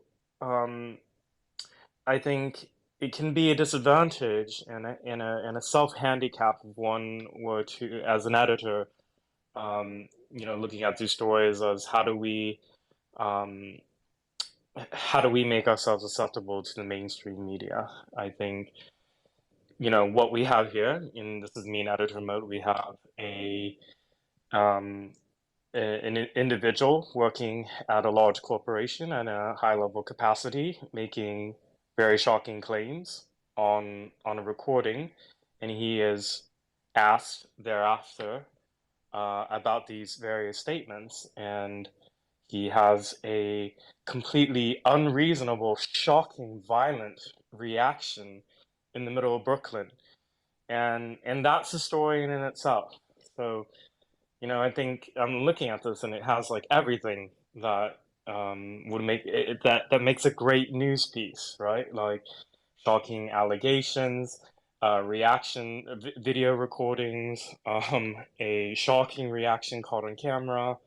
I'm just thankful that you and your colleagues were not injured. I mean, there was a lot of suspense in that video. I was scared as you see the doors are locked and he's um, breaking things and rushing at people, and that highlights, I think, what's kind of at stake here in the work that you do. So I just want to thank you for that, and thank you for the people who were involved in making this story come out for all of us. Thanks, Andy. And this is not the first time a Pfizer executive ran around. There was that Vanessa Gelman in the fall of 21. That was the lady who sprinted away from us when we had those emails showing that this was Vanessa Gelman's emails inside Pfizer saying that they have to lie to their customers. We confronted her and she ran away from us. And there's no other way to get the information. I think that's a common theme I'm hearing. There's just no other way. No other way. And people can philosophize about different ways, but at the end of the day, I'm staring at a quote from Teddy Roosevelt: "The man in the arena, the people actually doing the thing. If there was a better way to do it, then please go do it. We'll go find a way to get the truth, the information inside these corporations." Okay. Dr. Zelenko called it our Normandy beaches moment, James. And I'm speaking to you as a Canadian businessman and aspiring politician, representing the small group of Canadians that is awake. We are fully behind you. I think it's time to stop thinking about the risk and continue what we're doing. The wheels are coming off the big pharma bus. Let's press on and finish it off. All right. Who else do we have? James Thorpe. Can I make the point that I wanted to make earlier, real quick? Yes, Kim, go ahead. All right. Thank you. So I really don't think Kim has much to say. I think I have a lot more to say on this subject. Well, Kim wanted to speak and had to run, so let's hear Kim first. Thank you. Yeah, so I listened to Eric earlier. I'm only saying this because Kim. If we could just let Kim talk, because he had to go earlier and I wanted him to speak. So go ahead, Kim. Thank you. Yeah, so thank you. I listened to what Eric had to say. And the quick remark that I wanted to make earlier is that I don't think a person who is courting someone to get laid is trying to impress them by talking about mutating viruses that can potentially kill thousands of people. So that didn't really make much sense to me. Also, I think what Eric didn't grasp yesterday in our discussion is that Jordan was talking to someone who he believed was a former colleague at Pfizer, so that would have opened him up as well to talk about it. And of course, the attacks that we are seeing now against the credibility of Project Veritas from all kinds of sources are designed to weaken the impact of the story. And to the deep state, you are seen as WikiLeaks. Your methods are unique. You're beating them at their own game. You're breaking stories that no one else will break because investigative journalism is dead. And one other thing I just wanted to mention about Eric, and I think it's important for everyone to know this background. He works for Peter Thiel. And Peter Thiel owns Palantir. And Palantir is the biggest software service company for the deep state. He writes software that allows the NSA, the CIA, all the three-letter agencies to make sense of their mass surveillance data. So I would always be very careful when you have people like him on, simply because of his connection to someone who is so deeply embedded in the deep state. You never really know, is this his genuine opinion or not? And also yesterday when he tweeted the story, he was very enthusiastic about it at first. And I even retweeted his tweet about, how he liked the story. And then he quickly flip-flopped when he had a couple of comments saying, this may be a scam, this may be a fake. You are doing a great job, James. And what Jordan said on the video is something that needs to be investigated. And that's where Eric is right. We need to find the answers to this. Why did he do it? Is there more information that he has? And that has to be the key of your investigation, is that the bigger questions are asked. And I've seen a letter today from a senator to Pfizer asking exactly these questions. So what you're doing here is groundbreaking, and I congratulate you for it.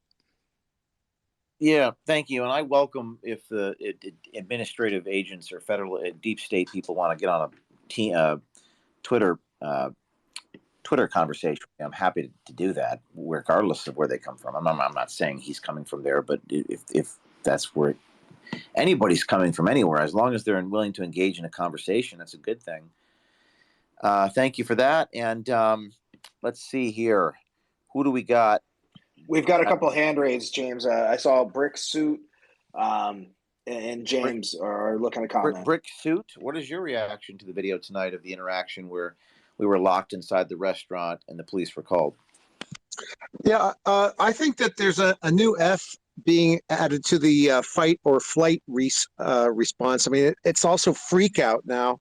He definitely lost it to an extent that I've never seen anybody else do when confronted by the truth that they've just been exposed. I think it's going to make things harder for you in the future because now people probably aren't going to talk about directed evolution until the fourth date. So you may have to go a little bit deeper undercover, unfortunately. But, after looking at yesterday's story and doing some research on this, I think an angle that hasn't been discussed tonight is really this angle of directed evolution. And essentially that's gain of function research. They're introducing an unnatural process to find a different variant of the virus. Now, as a layman, I'm not a doctor, I'm not a lawyer, I don't know anything about this, but I think we can all agree that it's incredibly unethical, highly unethical, and probably illegal in the United States.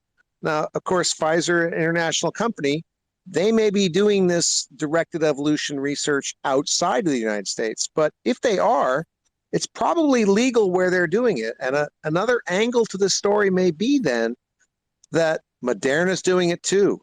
AstraZeneca's doing it also. It could be that all these major pharmaceuticals are engaging in their own arms races against each other, trying to create variants and vaccines for those variants in advance. So, yes, there's a lot of other ground in this story too, the revolving door between FDA regulators and pharma executives. That's a huge aspect of the story that was only touched upon tonight. There's so many different vectors from the story, but I think the one of finding out the extent of directed evolution and where that research is taking place and how many other companies are doing it is, potentially even larger than just the story at Pfizer. Yeah, as you were talking about that, I don't know why this pops into my head because it wasn't exactly related to what you're saying, but I was thinking about the argument that Weinstein was making earlier, that we have Pfizer people make statements on the record to people, and one of the problems in media is that when we're told something by a source or when they say that to us, we take it at face value. Our media takes it at face value. And part of the problem Project Veritas has is we never really find, it's very rare do we find villains and bad guys and people doing bad things who say, you got me, I'm wrong, I'm caught, I shouldn't have done this, I'm doing it. People don't really do that. Most people, particularly people who are narcissists, and they don't really admit wrongdoing when they're caught. They'll do anything but admit that they're wrong. So, it seems like there's a little bit of a temptation to say, well, this is what they're saying about what they got caught, and here's what they're saying. So they're never going to come out and say, yes, we're doing this gain of function. They can't say that. So there's a temptation for people to focus on this. I was lying on a date. Well, what do you expect him to say? You think he's going to come out and say, yes, you're right, Pfizer's doing this, you caught me, I'm going to provide more documents? It's just highly unlikely. No, I agree. I mean, I was surprised he didn't go hide in the bathroom like Katie Hobbs, to be honest. That's really what I thought he was going to do when he got up. But, I just keep pressing forward. And I think that the people who are pushing back a little bit against you they do it out of concern because they recognize that you're all in on the story, and they're worried about the risk. They're a little bit more risk averse than you. I think your instincts are right. Keep pushing. Thank you. Yeah, this is from American Muckraker. Traditionally, journalists have been driven by two things: to be first on the story and to keep costs down. So taking information from sources that are presumed credible usually reduces any risk. You just said it yourself. Risk. If you take information from Pfizer on the record, you eliminate all risk. If you take information from Pfizer, let me repeat that because I think it's an important point. If you take information that Pfizer gives you on the record, you say Pfizer says, the Department of Justice says, the CIA says, you are eliminating risk. You know why? Because you're operating with partnership with those people, and they won't sue you. But I'm not interested in what they give us. I'm interested in what they don't say and what they don't give us. That's investigative reporting. Your expenses go up, your risk is greater than zero. And the risk articulated earlier was 0.001%. So your risk goes up a little bit when you take a risk. And when you put information out, which is what Project Veritas has done, you get into what one guy, James Digert, once said, you get into an exposed position where you're now affecting events rather than just reporting on them. You're affecting events rather than just reacting, or rather relaying what someone told you, on the record. So so TV news programs have a tendency to report the obvious, and producers prefer to investigate a story that's already been broken elsewhere. People are cautious about breaking new ground. I get it. I get that people are cautious about breaking new ground. It's risky. I know. But that's what we have to do in this country. That's what we're doing. Let's go. Well, we've already heard from anyone new, Eric Spracklin, with their hand raised. Yeah, I know James. Dr. James Thorpe is in here and has had a comment that he wanted to make for a while. Hi, this is James A. Thorpe, MD. I'm an OBGYN, maternal fetal medicine physician. I've been practicing almost 44 years. I'm extraordinarily busy, so busy. I've seen over 24,000 patients just in the last 3 years. So I have my fingertips on the outcomes of obstetrical outcomes. So I want to make a few points. James O'Keefe, you're a bloody hero, man. You have done the most amazing, important method of journalism that couldn't have been achieved any other results by any other method. So this is the most important story. I could make an argument, I don't have time to do it right now, but I could make an argument that this is the most important story in the last 100 years of this country. I won't make that case. What I do want to say here is that there's no other way. This is the most egregious, catastrophic breach of medical ethics in the history of the world. And they're still pushing these lethal vaccines in my pregnant women all over the world. And I've been attacking the American Board of Obstetrics and Gynecology, the American College of OBGYN, the Society for Maternal Fetal Medicine, the Federation of State Medical Boards for 2 years now. And they know they're wrong. They know they're dead wrong. And all they do is threaten me. Here's a point that I'd like to make. I have a whistleblower. You talked about whipsawing effect and the incredible things that you're doing, James O'Keefe, Project Veritas. I would never be in the situation right now, actually having some hope unless it was for your story. So I echo everything that Dr. Stella Emanuel said. You are doing an incredible job. There's no other way you could have done this. And you doing this, I can tell you, is going to bring out more whistleblowers. I was the only practicing OBGYN in this country, in the world, to my knowledge, that came out and aggressively, and there's 25,000 OBs practicing in this country. I was the only one that came out against the board. All they could do is threaten me. I published extensively in the last 2 years on COVID-19. So because of you, we're going to have many more whistleblowers. I have 2 whistleblowers, OBGYN docs. Dr. Dan McDyer is one, and another one is Dr. Kim Biss, that both came out as a result of my whistleblower nurse, Michelle Gershman from Central California, who's on this call right now, and also Texas Lindsay, who is on this call right now. These are heroes because Michelle Gershman, this incredible hero from Central California, came out with data of the massive increase, a 43 sigma increase in fetal deaths or stillbirths in her institution, that her hospital administrator actually detailed in an email, and she gave it to me, and she gave it to CHD. So because of that, Dr. Kim Biss and Dr. Dan McDyer and many others have come out since then. So there's now 3 of us in the country. And after this, you have emboldened me and us and all the physicians, the 99% of the OBGYN doctors, because of what you did on Project Veritas.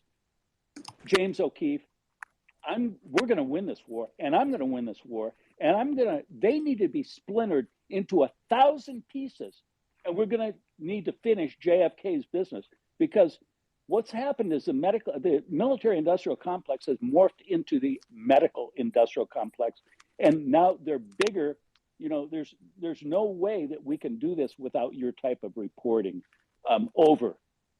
Well, it's great that you mentioned John F. Kennedy here, because Robert F. Kennedy, the nephew of John F. Kennedy, has replied to the story yesterday and said, amazing reporting by James O'Keefe, showing us what we already knew.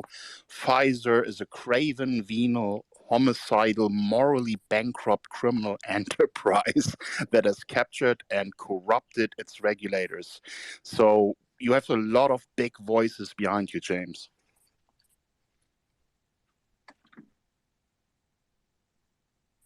By the way, as I'm sitting here, we found some more documents about this guy working from Yale. He actually graduated Yale 2012 or 2013. My team is actually sending this to me right now. And Jordan Walker, 2012. Okay, he graduated 2012. Responded to an incident of mocking the cross during Holy Week by writing an opinion piece for the Yale Daily News. Also wrote an article for the Yale News about a number of items. So this is we're just finding this right now. I'm going to read this quote to you guys on the air. I'm just seeing this right now. We're unearthing more information about this guy. His blog, he wrote a blog post. My name is Jordan Walker, and I'm currently a sophomore, soon to be junior at Yale University. Quote, I'm going to read this quote to you guys. As far as future aspirations go, I intend to go to medical school at the University of Texas Southwestern Medical School. He did that. After that, I would like to work for a pharmaceutical company running clinical trials. Yes, I'm a diehard capitalist who wants to assist the evil big pharma companies. The ones who research, developed life-saving therapies like Viagra. So a little bit of sarcasm there. But that's interesting. We just found that. A blog post, and Project Veritas will tweet this out momentarily. Again, just everything seems to verify and corroborate our reporting here with Hey, this James, whipsawing. Yeah. how big is your team? Good question. And do you contract them, or are they employees, or? Most of them are employees. We have over 60 people. We have a couple dozen journalists. We have a whistleblower department, a dozen people in our production department. We have a couple dozen outside attorneys. Most of those are contractors. We have a few inside attorneys and administrative team. But we have about 60 people and growing at Project Veritas, and our budget's over $20 million a year. And we're a nonprofit organization, and a third of that budget is payroll, a third of that budget is legal, and then travel costs and miscellaneous expenses. And where's your funding come from? 90,000 people. Half of our budget comes from very, very small donors, and I would say medium-sized donations, anything above $1,000 and up. There's a few hundred people that donate the other half. It's a pretty unique thing, but I think journalism, investigative reporting has to be done in a philanthropic way, because if you start chasing profit, you don't really do the expensive stories. So that's where our money comes from, and we're not brought to you by Pfizer. We're not really brought to you by anybody. The New York Times used to say 150 years ago that a reporter needs to operate without fear or favor. Without fear or favor. That means to say they're not afraid to go after anybody, and they're not partial towards anybody. They don't really do that. So we think that the nonprofit model is allowing us to be independent, and we would ask people to go to our website and donate. If you like this work, donate. Subscribe in the sense that you're doing a reoccurring donation. And I think Grant and I are going to assist you as well, James. He's just made a tweet about doing a fundraiser for you, so I will help him with that as well. Yes, we'll take you up on that. I've read and for everybody looking for the donation link, up at the top of the space, you can see the pinned tweets. You can scroll through those, and you can find the link that'll take you right to our donation website. Grant, any other questions about our organization or? No, I just yeah, and then what do you do? Like, who runs that? I mean, that's a big operation. I do. I mean, I have support. I have an executive director, but it's really an unusual thing. I've had to be the CEO of a company, and also the chief journalist, and also sometimes the chief fundraiser. The only other. Have you ever been the date? I'm sorry. Have you ever been the date? Sure. Yeah, I've done it all. I mean, I've done. I posed as a pimp. I mean, I've posed as a donor. I've posed as a sex trafficker. I've posed as someone with a friend who abused. I mean, I've done it all. But obviously, I've become more recognizable, and I have to find as many. We're hiring journalists. If you want to work for Project Veritas, we're looking right now for journalist positions. If you like doing this sort of thing, please don't do it because you want to be close to the sun or you want to be famous. This is tough, hard work. Most of our people sacrifice their personal life. They're in hotel rooms most of the time. This is not glamorous work. This is not often fun. I wouldn't call it fun. I think it's rewarding. But if you want to make a difference and you want to be part of an incredible team, I would suggest going to our website and applying to be a journalist at Project Veritas. You have to come with certain skill sets, resourcefulness, intelligence, the ability to kind of be a thespian, be good at theater, the ability to have a real good mind for a story, and very good at improving. And if that sounds like you, apply. Hey, and James, people get angry because they don't hire them. I applied and you never got back. Well, some people just don't make the cut. So. Hey, and James, for people who have information, because you are also receiving tips from whistleblowers, right? How can they contact you? We use Proton Mail. So it's Veritas tips at protonmail.com. That's VERITAS at protonmail.com. And you go to projectveritas.com/brave. We have a Signal message. You could text us on Signal. In fact, last night after the Twitter Spaces, we had a few Pfizer people reach out to us. That is what scares the crap out of them. There is nowhere else really for these people to go. I mean, do you think that the New York Times would publish this information if they brought it to them? So we have a whistleblower department. It's growing. But with all things, it's very important to get things on video. Documents people sort of ignore. People need to kind of see. People need to see, and that really is the thing. Oh, I forgot something that you need if you want to work with Project Veritas. Either as a whistleblower or a journalist, you need brass balls. There will always be a lady who says, "But I don't have balls," and listen, take the joke, or if you want to call them huevos. You have huevos, cojones, balls, whatever the metaphor you want to use. We have some of our, I don't know what a woman is anymore, but some of our female journalists have bigger balls than our male journalists. Again, it's a metaphor. One of them Well, is if men can have periods, women can have balls. Yeah, I mean, Hey, our James. female journalists are insanely brave. Yeah. And I just want to say that because I know they're listening. Go ahead. There's like 80,000 employees at Pfizer. Like when you do work, when you look at a company, you're targeting a company, what percentage of a company would be open to telling the truth, or putting themselves at risk to tell the What truth? percentage of the workforce of a company would be willing to go on the record, jump on the proverbial grenade for the public's right to know? Yeah, is it like tiny? It's a good question. It's definitely a tiny fraction, but it's a really good question. I think it's got to be a tiny infinitesimal fraction. However, if you look at the total number of people, that's quite a lot of people. Maybe we do a reward, Kim. No, totally. Julian Assange did that with WikiLeaks. So he also provided whistleblower rewards, and that's something that James could maybe also consider, because some of these people who become whistleblowers, their biggest problem becomes that they will end up with large legal expenses, that they need lawyers to defend themselves for having breached an NDA or all these other methods that are being used to shut them down. So, it is very important that whistleblowers also have the financial support. And that could be something, Grant, that you and I a way to raise the money. Yeah, this is something you and I could talk about. Maybe create a fund for whistleblowers. Yeah, 100%. So that they can legally defend themselves better.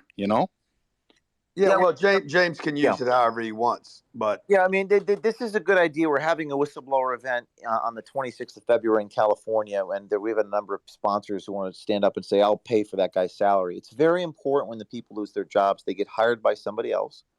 I can't hire all of them. I don't know the solution to this problem, Grant. I'm kind of speaking out loud in front of America right now, live. I haven't figured out a solution yet, except to say they have GoFundMe pages. You guys can support them financially. We probably need to have a kind of Excel spreadsheet list of all the firms that might hire brave patriots. And there's the added problem that who's going to trust them because they quote unquote betrayed their employer, and then that is an issue. But their employer really betrayed their own core values. And we're talking in a major way, not just some minor grievance, because people have grievances. We're not interested in that. We're talking about major betrayal of the public's trust and of the firm's core values. Those are the sorts of people that anybody should want to hire, I think. So I would think that the next action is for us. You and I could talk offline, and we'll do it. You're a smart guy, and I'd like to work with you on solutions there.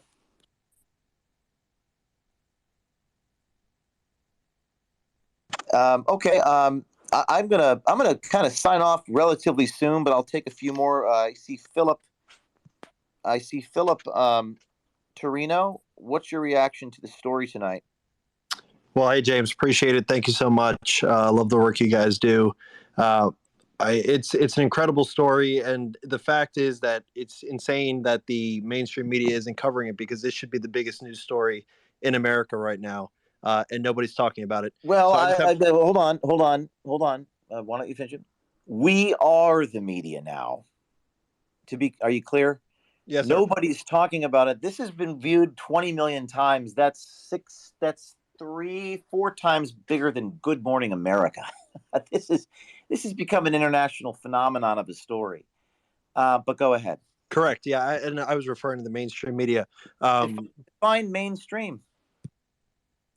Well, I'm just the corporate, legacy media, the CNNs, the MSNBCs, things of those nature. Twitter's a corporation. Right. So that was leading to my question is obviously under Twitter 1.0 leadership, this video would not have been allowed to circulate.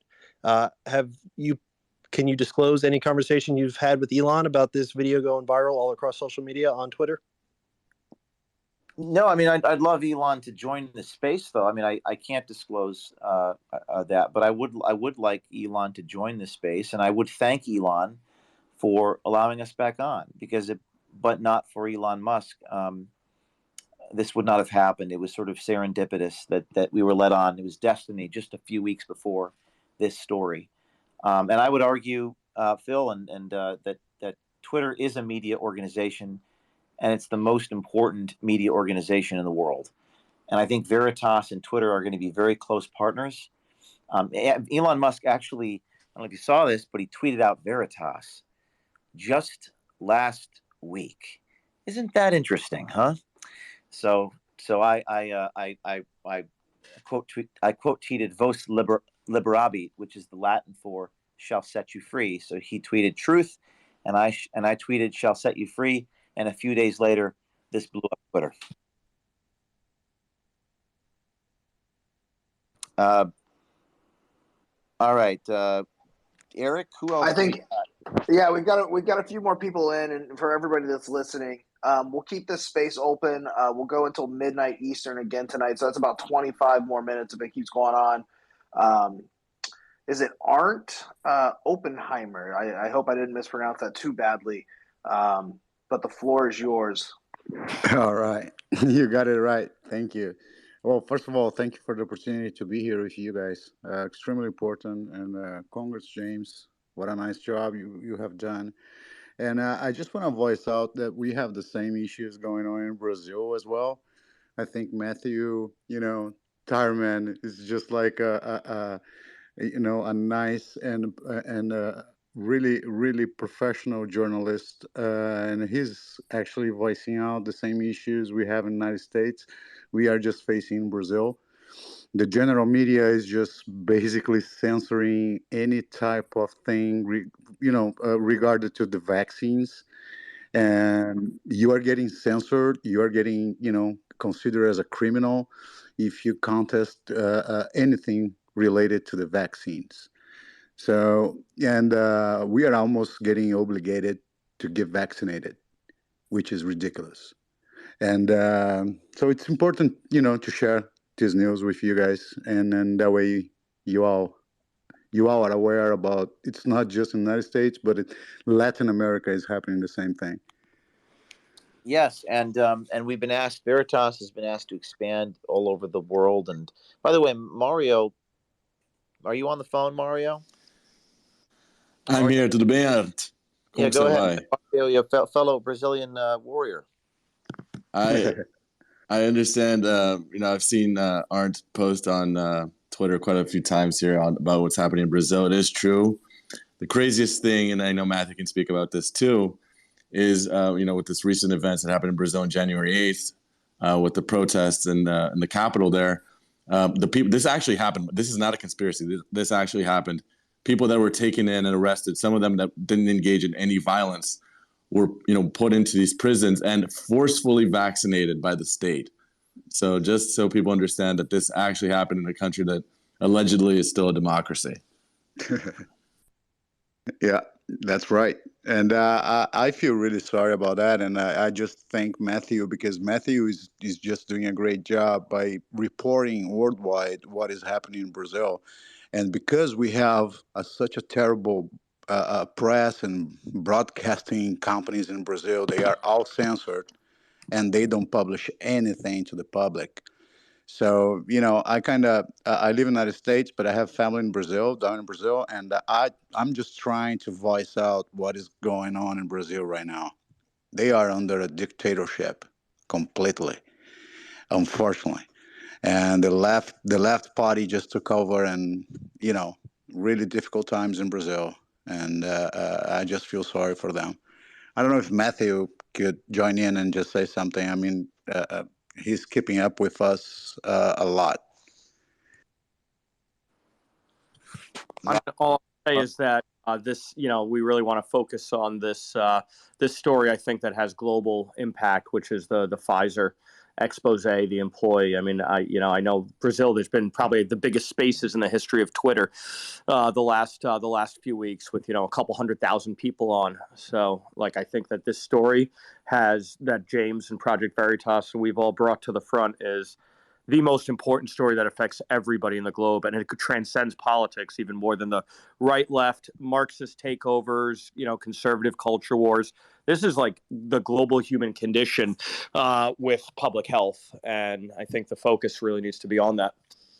I will add one more thing real quick that I just remembered. I'm also, as James said, I am a Brazilian citizen, and the rules, we're really bad here in the U.S. with mandates and vaccines and all that stuff. But as a Brazilian citizen, I was not allowed to go back to Brazil for about 6 months for the simple fact that I was not vaccinated as a citizen. So, at least in the U.S., they did the vaccine mandate to enter the United States, but as an American, you can still come in. Brazil was so strict that even as a citizen of the country, they still didn't let. So, and this comes back to the influence of pharma. Big pharma, Pfizer is huge there. So it is a global issue. Guys, I'm going to say one more comment. I'm really enjoying this, and I'm going to miss it. But I want to make one comment, about, a lot of people saying, well, we're not getting mainstream media, et cetera, et cetera. And I don't remember who told this to me, but someone in my travels once said, a lot of the reason why these guys have all this power is we tend to give it to them. And when I was getting started in college writing articles for my paper, I remember having the feeling that, we have to be the media. We can't say, well, they're not covering it. We have to be a place for people to go and people to trust. And we limit ourselves by thinking that we need to work for them. Well, they can work for us. Sort of like what Steve Jobs once said, do you want to live in their world or do you want them to live in our world? Project Veritas is a newsroom. And we're going to be very quickly, very soon, a more significant newsroom than the New York Times. It's probably, if we're not already crossed that Rubicon. So I would hesitate to put so much power in these other institutions. They're obviously becoming irrelevant. That what you saw tonight in the New York City restaurant was riveting. I'm very proud of my team. And before I go, is Gavin on the air? Is Gavin? Gavin, I know Gavin. Just stand by for a minute. Our brave cameraman, who was being assaulted by this guy. I'm going to see if he can join us. I know he was waiting for quite a long time. Give me 1 second. Yeah, we just sent him another invite, James. So Gavin, hopefully he'll join here shortly. Let me introduce just Gavin. His voice. Give him a round of applause so he hears it and comes to space. Yeah. The grit right. showed. It's absolutely. There we go. That grit is a core value of Project Veritas right there. He represents it in spades. So we're just going to wait for Gavin to get on. But as I'm waiting for him to get on, I'll say that this guy was being attacked and defended himself. Did Gavin just leave the office, guys? I think he left. Well, Gavin's on the space now. Gavin, you there? Gavin's got to unmute yourself, Gavin. Yeah, he's on the floor. Gavin, can you hear us? All right. Well, he's muted. Hey, sorry. Everybody keeps trying to call me to make sure I got paid. Are you in the car? I am in the car. I am almost home. So thank you everybody for supporting Project Veritas. This video tonight was nothing short of a bombshell, I think. And, just being in the restaurant itself was easily the most shocking interaction I've had in my 4 years at this organization. And I just want to say, James, you have continuously surprised me. Well, I guess it's not a surprise, but your composure and your ability to ask the prudent questions, even in times of high stress situations, is always commendable, and something that I hope that other journalists can try and follow suit, whether it's on CNN, MSNBC, the traditional media. Whatever you have to say about them, but you're the one leading the fight in how to actually ask questions. And it's an honor to be working at Project Veritas, and it's an honor to be in a space where everybody is really trying to find the truth in a time where truth is a fleeting idea, or an idea that people want to suppress as fast as possible, like in Twitter 1.0. And Twitter 2.0 has become such a beautiful thing, and Elon has really allowed everybody to express themselves, even though it might feel at sometimes on this app and website that it's quiet, or people aren't getting the engagement that they deserve, or that they feel like they, are interacting with. But Twitter 2.0, I think, is going to be an exciting platform for Project Veritas. Like you said, James, we're going to work very closely on this new platform to make sure that Veritas, the truth, is heard by the American public, and not just the American public, but by the global public, because information is the most powerful thing. The pen is mightier than the sword. And these ideas were enshrined in our Constitution and our Declaration of Independence 200 years ago. And it's an idea that I hope that many people don't lose sight of, or don't take for granted anytime soon. And I just want to say thank you, James, for an incredible few years here. And it's I can't wait for more to come. Thank you, Gavin. Thanks for having my back in the restaurant when the guy was attacking everyone. Anytime. On that, and the pen is mightier than the sword. Information and exposure is more important than political coercion. All right, guys. Thank you all. This is James O'Keefe reporting from New York. I'm signing off. Bye-bye. All right, thanks, James. For everybody that's still on here, I highly encourage you to follow Gavin. He's getting his Twitter account up. I see quite a few new follows today, so definitely go give him a follow and stay tuned for more. We've got a couple more speakers. Gavin, Gavin just really has epitomized the heart and soul of Project Veritas. If anyone saw the video of the guy who was running up around the Upper West Side of Manhattan, Gavin was running backwards in the middle of the street to capture it. Gavin is modest, but proof that not all heroes wear capes. Some wear bright red members-only jackets. Well, Gavin's the only one at Project Veritas who has hazard pay written into his contract because of what he has to do with James O'Keefe out there. So, Gavin, you have the toughest job of all. It's a wild time out there on these crazy streets in America in 2023, especially as a journalist. Absolutely. So we've got a few more people we're going to get to here in the next 10 minutes. Like I said, we're going to wrap the space up here at midnight. So Aaron, I know you were on the space last night. You weighed in on the first video. If you've got any final thoughts that have been discussed tonight, anything to contribute there, now is the time. Yeah, thanks. Thanks for the opportunity to jump on again tonight.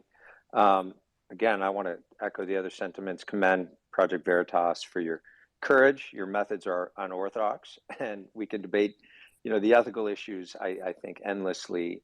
But the information that you've put out there, I think, is very important, very valuable for the public. I've been puzzling over the question of people's sort of prior assumptions and why some people are receptive to information and why others reject the same information, regardless of how it's presented.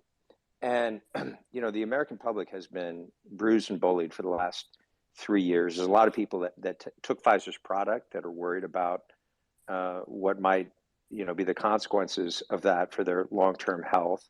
And so I think people have, just putting on my psychiatrist hat for a moment, people have a lot of reasons to filter very carefully and be very defensive about certain types of information. I'm sure the folks here on the space probably have the experience of sharing the Project Veritas videos on Pfizer recently and having some people be very receptive and others just dismiss them entirely. Both of them watching the very same thing sort of unfold in living color there.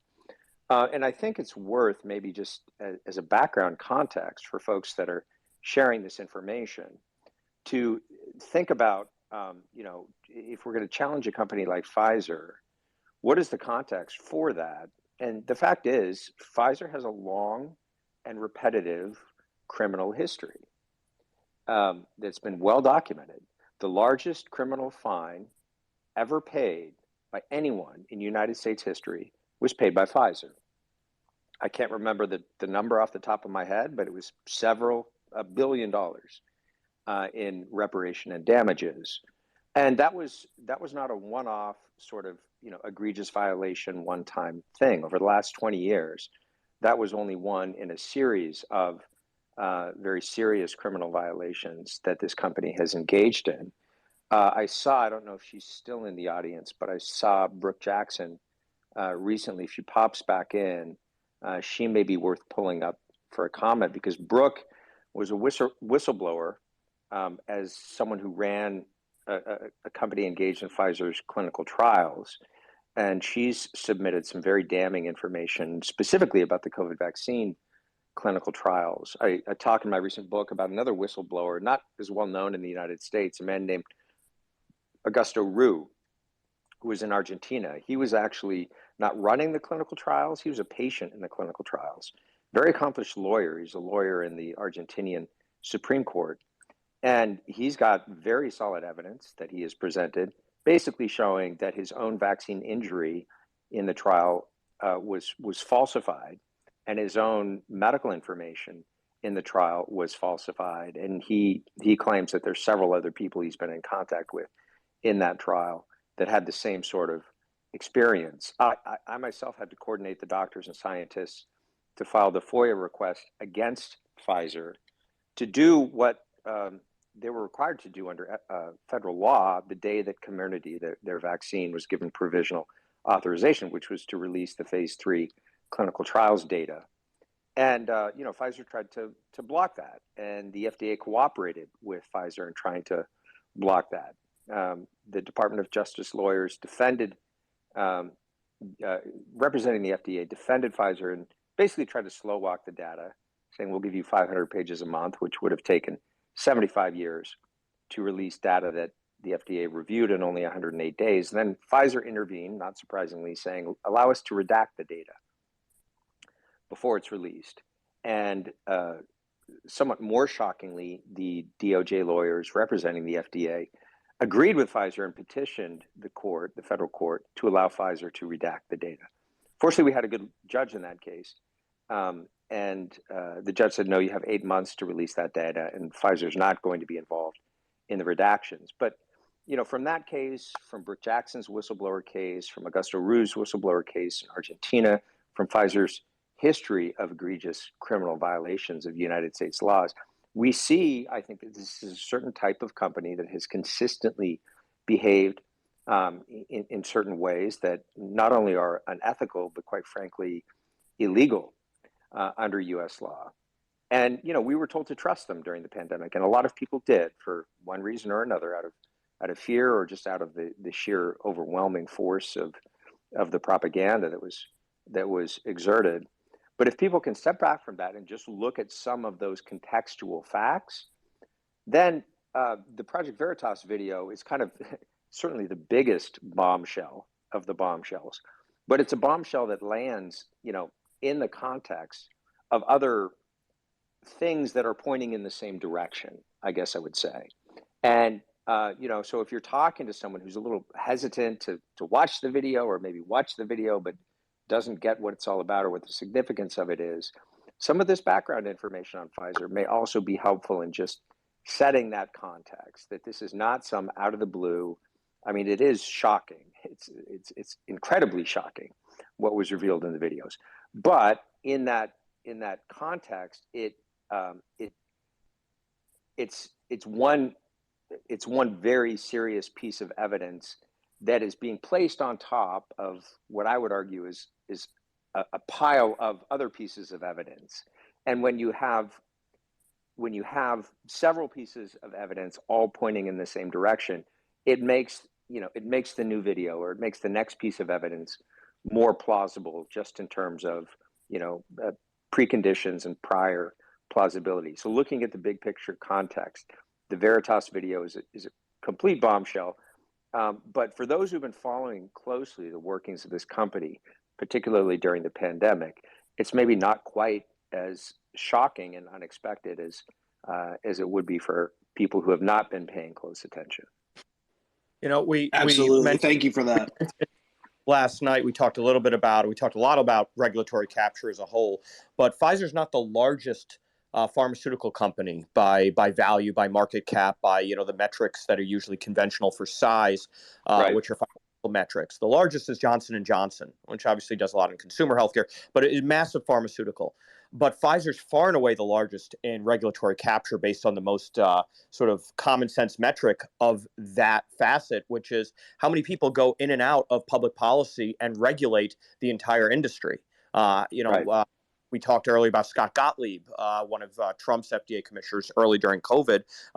He left very quickly the administration and went and became a board member of Pfizer, and has been very, very active board member. This is not like somebody, a lot of Fortune 100 massive mega companies, global mega companies, their board members are, involved with other companies, other sectors. But he is an active and activated board member. He is former head of the FDA. 100%. Healthcare analyst. And, Pfizer is so wrapped up in the regulatory capture that a huge portion of the NIH senior scientific and medical staff are Pfizer alums at different points in their career. And even the redactions that Roger Marshall and Rand Paul held hearings on of the NIH royalty scheme, they don't have to tell the general public how much money they're getting and for what purpose, beyond that it's from Pfizer. More than half the royalties that are redacted in the last 5 years going to NIH and CDC staff for patents, for royalties, for whatever, money flowing in, they're exempted from making transparent anything about it beyond the date and the company. Amounts, purposes, sequence terms. There needs to be regulation on this. And I think, today was a good start. Marco Rubio, I think it was mentioned earlier, sent a letter to Pfizer to ask for, first, a nice ask for clarification on what was reported in an investigative report. But I think the drumbeat will get louder. Certainly, the half of Tucker Carlson tonight, the most watched show in television, at least television news, was really dedicated to this subject and this investigation. And I think that's going to drive action. More and more congressmen were engaging in the debate today in social media. Many weighed in. I saw Chip Roy and Mary Miller, and obviously Matt Gaetz was on tonight. So I think we're going to get a lot more here. And what will need to follow that, the healthcare public policy, is probably some regulation reform on the media by design, not just abrogating their role in discussing such monumental news, but actively working hand in glove with these sort of Pfizer's PR machine and reputation management machine, because they literally took down stories minutes after they were published and went live online, and very, very quickly they disappeared. And that just tells you something is real. Project Veritas, this investigation, is, as Bannon says, very over the target. No doubt Yeah, about that. absolutely. I'll just piggyback on that, Matt. I know R.C. Maxwell, our press secretary, he wrote a piece earlier for Human Events that kind of discusses that. R.C., I don't know if you want to speak to that real quick and maybe tell people where they can find that for those that are unfamiliar with what Matt was just saying about the articles being pulled down. And I just add, recently married R.C. Maxwell, so everyone, That's right. That's right. R.C. Thank you.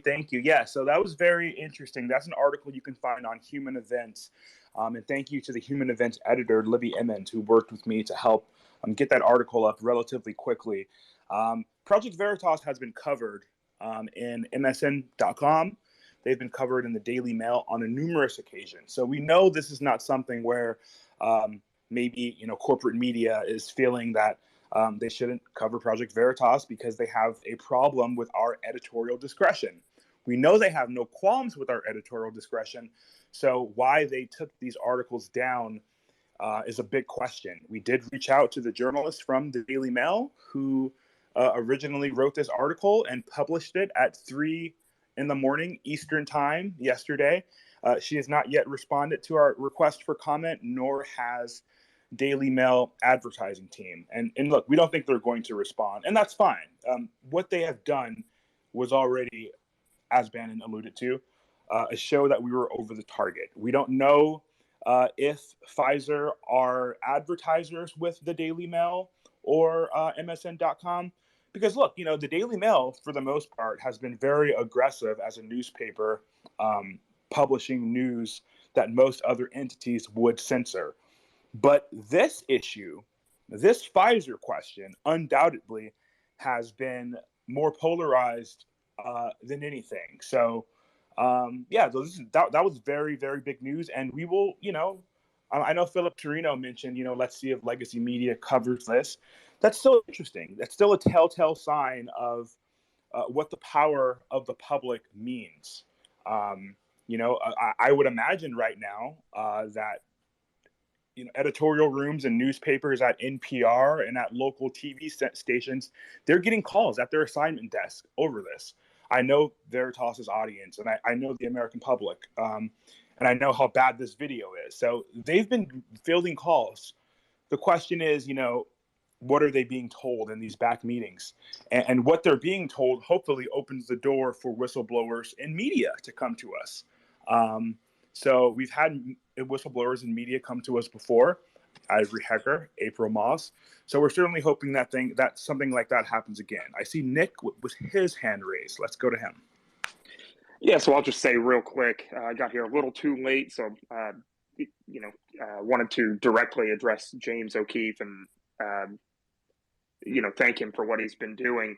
But I will say real quick, the amount of times you guys at Project Veritas have been deplatformed and censored and just thrown to the side and discredited or they've attempted to discredit you guys. You've kept fighting. You've never stopped. And I think that is one of the coolest things about what you guys have done is even through all of that, you just kept going as usual. Now, Elon gave you a platform back, and so you've been able to blow this up everywhere, which is exactly what we needed. And another observation that I think I would love a lot of people to know is because the legacy media refuses to cover anything like this, it really tells you a lot as well. Because you were doing what these powerful billion-dollar news organizations just refuse to do. They have the power, they have the ability. You guys are a grassroots organization that has been able to get in and do this. And I think that is something that can't be overstated here. And so I really admire Kim.com for what he offered to do for you guys yesterday, matching donations and helping to fuel you guys along. And I would love to see you guys just get bigger and bigger and be able to do exposés that are even larger than this one next time. Nick, you weren't here. You missed that Grant Cardone is also offering to do a major fundraiser for Project Veritas right now. And by the way, real quick, Project Veritas just put up a really interesting blog post written by Mr. Walker. And in the blog post, he says, "I'm a diehard capitalist who wants to assist the evil big pharma companies, the ones whose research develops life-saving therapies like Viagra." So he had an eye on Pfizer for some time. Wow. Yep. No, I just linked that to the top for everybody. It's now pinned at the top. You can see that blog post. And one thing, I'll make a comment on what Nick had to say about us being deplatformed. I think it's a testament to what Project Veritas does and the idea of content being king. They can deplatform us all they want, But we trended many times when we were suspended by the old regime, and that's thanks to distribution by proxy. Content will fly. We've had it thanks to a lot of, there's 10,000 people listening in this space right now. Each and every one of them was probably responsible in some part for distributing our stories, in these times that we had been deplatformed. And, thank you to everybody who, there were so many people who stepped up to embed our videos. And, you've probably been bugged by one of us to click to tweet the story. Every single time that you did that, that drove the story, that drove the attention. And we can't thank everybody enough for that. Distribution by proxy is absolutely a way to get around the censorship. But with Twitter 2.0, to Gavin's point, I think it's really exciting for Project Veritas. I think it's an exciting time for anybody in the news. But specifically Project Veritas, because what we do is so unique. It's so different than any other news organization. And, I see an endless future for us here. I see the growth happening on these Twitter spaces just in the last 2 weeks. I'm very excited. So you deserve a hell of a lot of credit, Eric. He really does. Nick, the characteristic that you cited, and we talk about it all the time in Project Veritas, absolutely one of the core values that everybody shares is indefatigability. That no matter what, you get banned from Twitter, and Eric engineers a way where we can crowdsource penetrating Twitter by everybody, instead of from the top down from an account with 1 million followers, every account with 500 to 2,000 followers goes out and distributes it and gives it the virality. So it's a characteristic of the scrappiness of this organization, which is a characteristic of just the scrappiness of the human spirit. People want to spread information and have free speech and be free. I mean, remember back in communism, they're Radio Free Europe, and in Behind the Iron Curtain, people would late at night use a Morse code with their lights to let other people in cities know when there were broadcasts. So no matter how many times censors try and restrict, the ingenuity and necessity to be free will rise above. And, we're seeing that with the weakness in the mainstream media versus the decentralized media. Us getting together like this using technology or alternative platforms that have sprung up in the last 20 years, especially with the internet breaking down barriers, which is what they're so scared of, and why big tech is so heavy-handed until Elon came along with a certain value set toward freedom and not sort of establishment oligarchy. So it's a very interesting time, and Project Veritas is very symbolic of all of these facets of our free society, just trying to maintain freedom. Absolutely, Matt. So we got 2 more people in here, Carolina and Bernard. I'm not sure if you guys have anything that you want to say here before we wrap up. But the floor is your guys's, and we'll be ending this space here relatively soon. Thank you, Eric. I wanted to invite everyone to just become fearless and do your own part as a citizen journalist. I mean, Veritas has provided a lot of, opportunities for you to plug up, and there's so many ways that you can actually help. So stay tuned, share the space, make sure that you follow everybody that's been up here, and just stay strong. They can't take everybody down. So it is the responsibility of you to report what's around you, and make sure that you let the people in your community know that you're going to do this, so you have support as well. That's what I have to say. Thanks, Carolina. For me, I've been listening early, and one of the things about being a former athlete, I like to look at things. There's always people who want to throw shades at what you're doing. In a race, I was in the Olympics. When you see an opening, you take it, because that opening closed very quickly. And you know what? Someone else take your story, or someone else take your spot. And before you know it, you're left off the podium. That's just life. What Veritas is doing, it's ethical. No one needs to sit here and wonder, hey, what will happen? It's up to Pfizer to prove that this is madness. Otherwise, we take the story, we run with it. Keep doing what you guys are doing. Keep dropping truth bombs. I'm tired of hey, what's going to happen if this blows up? Well, guess what? People have been suffering for 3 years, man, and more. People have been trying to get information about this virus. No one seems to be giving us what's necessary to make informed decision, but they want to ram things down our throat. We need truth. and we need to get to the bottom of this. And it's time we be fearless.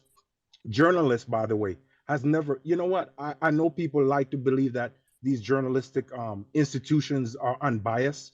Everyone has a bias. Every single person has a bias. And you know what?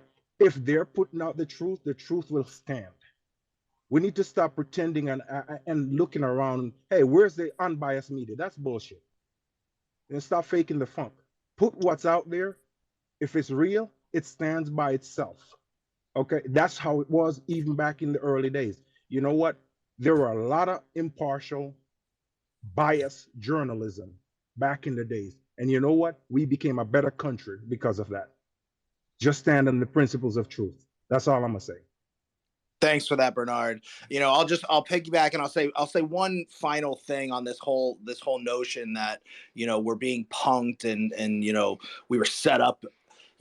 If he was indeed lying, would it not make it easier for Pfizer to denounce him and disregard the reporting? I think one of the biggest things is the fact that he's not lying. Is the reason for the silence.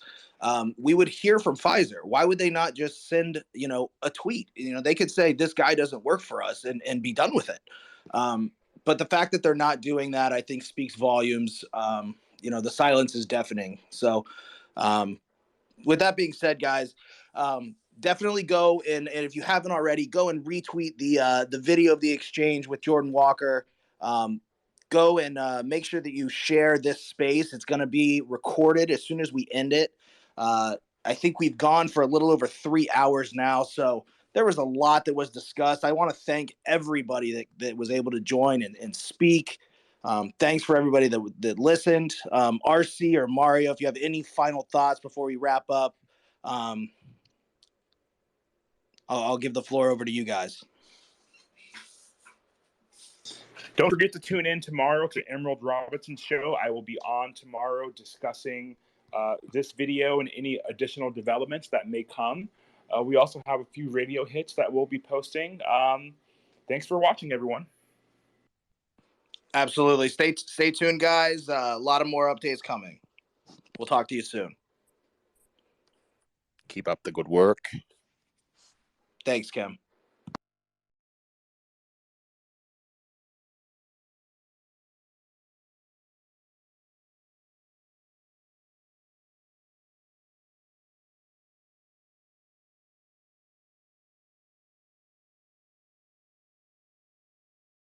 Hey, thanks everyone for watching our live stream, and please follow our channel.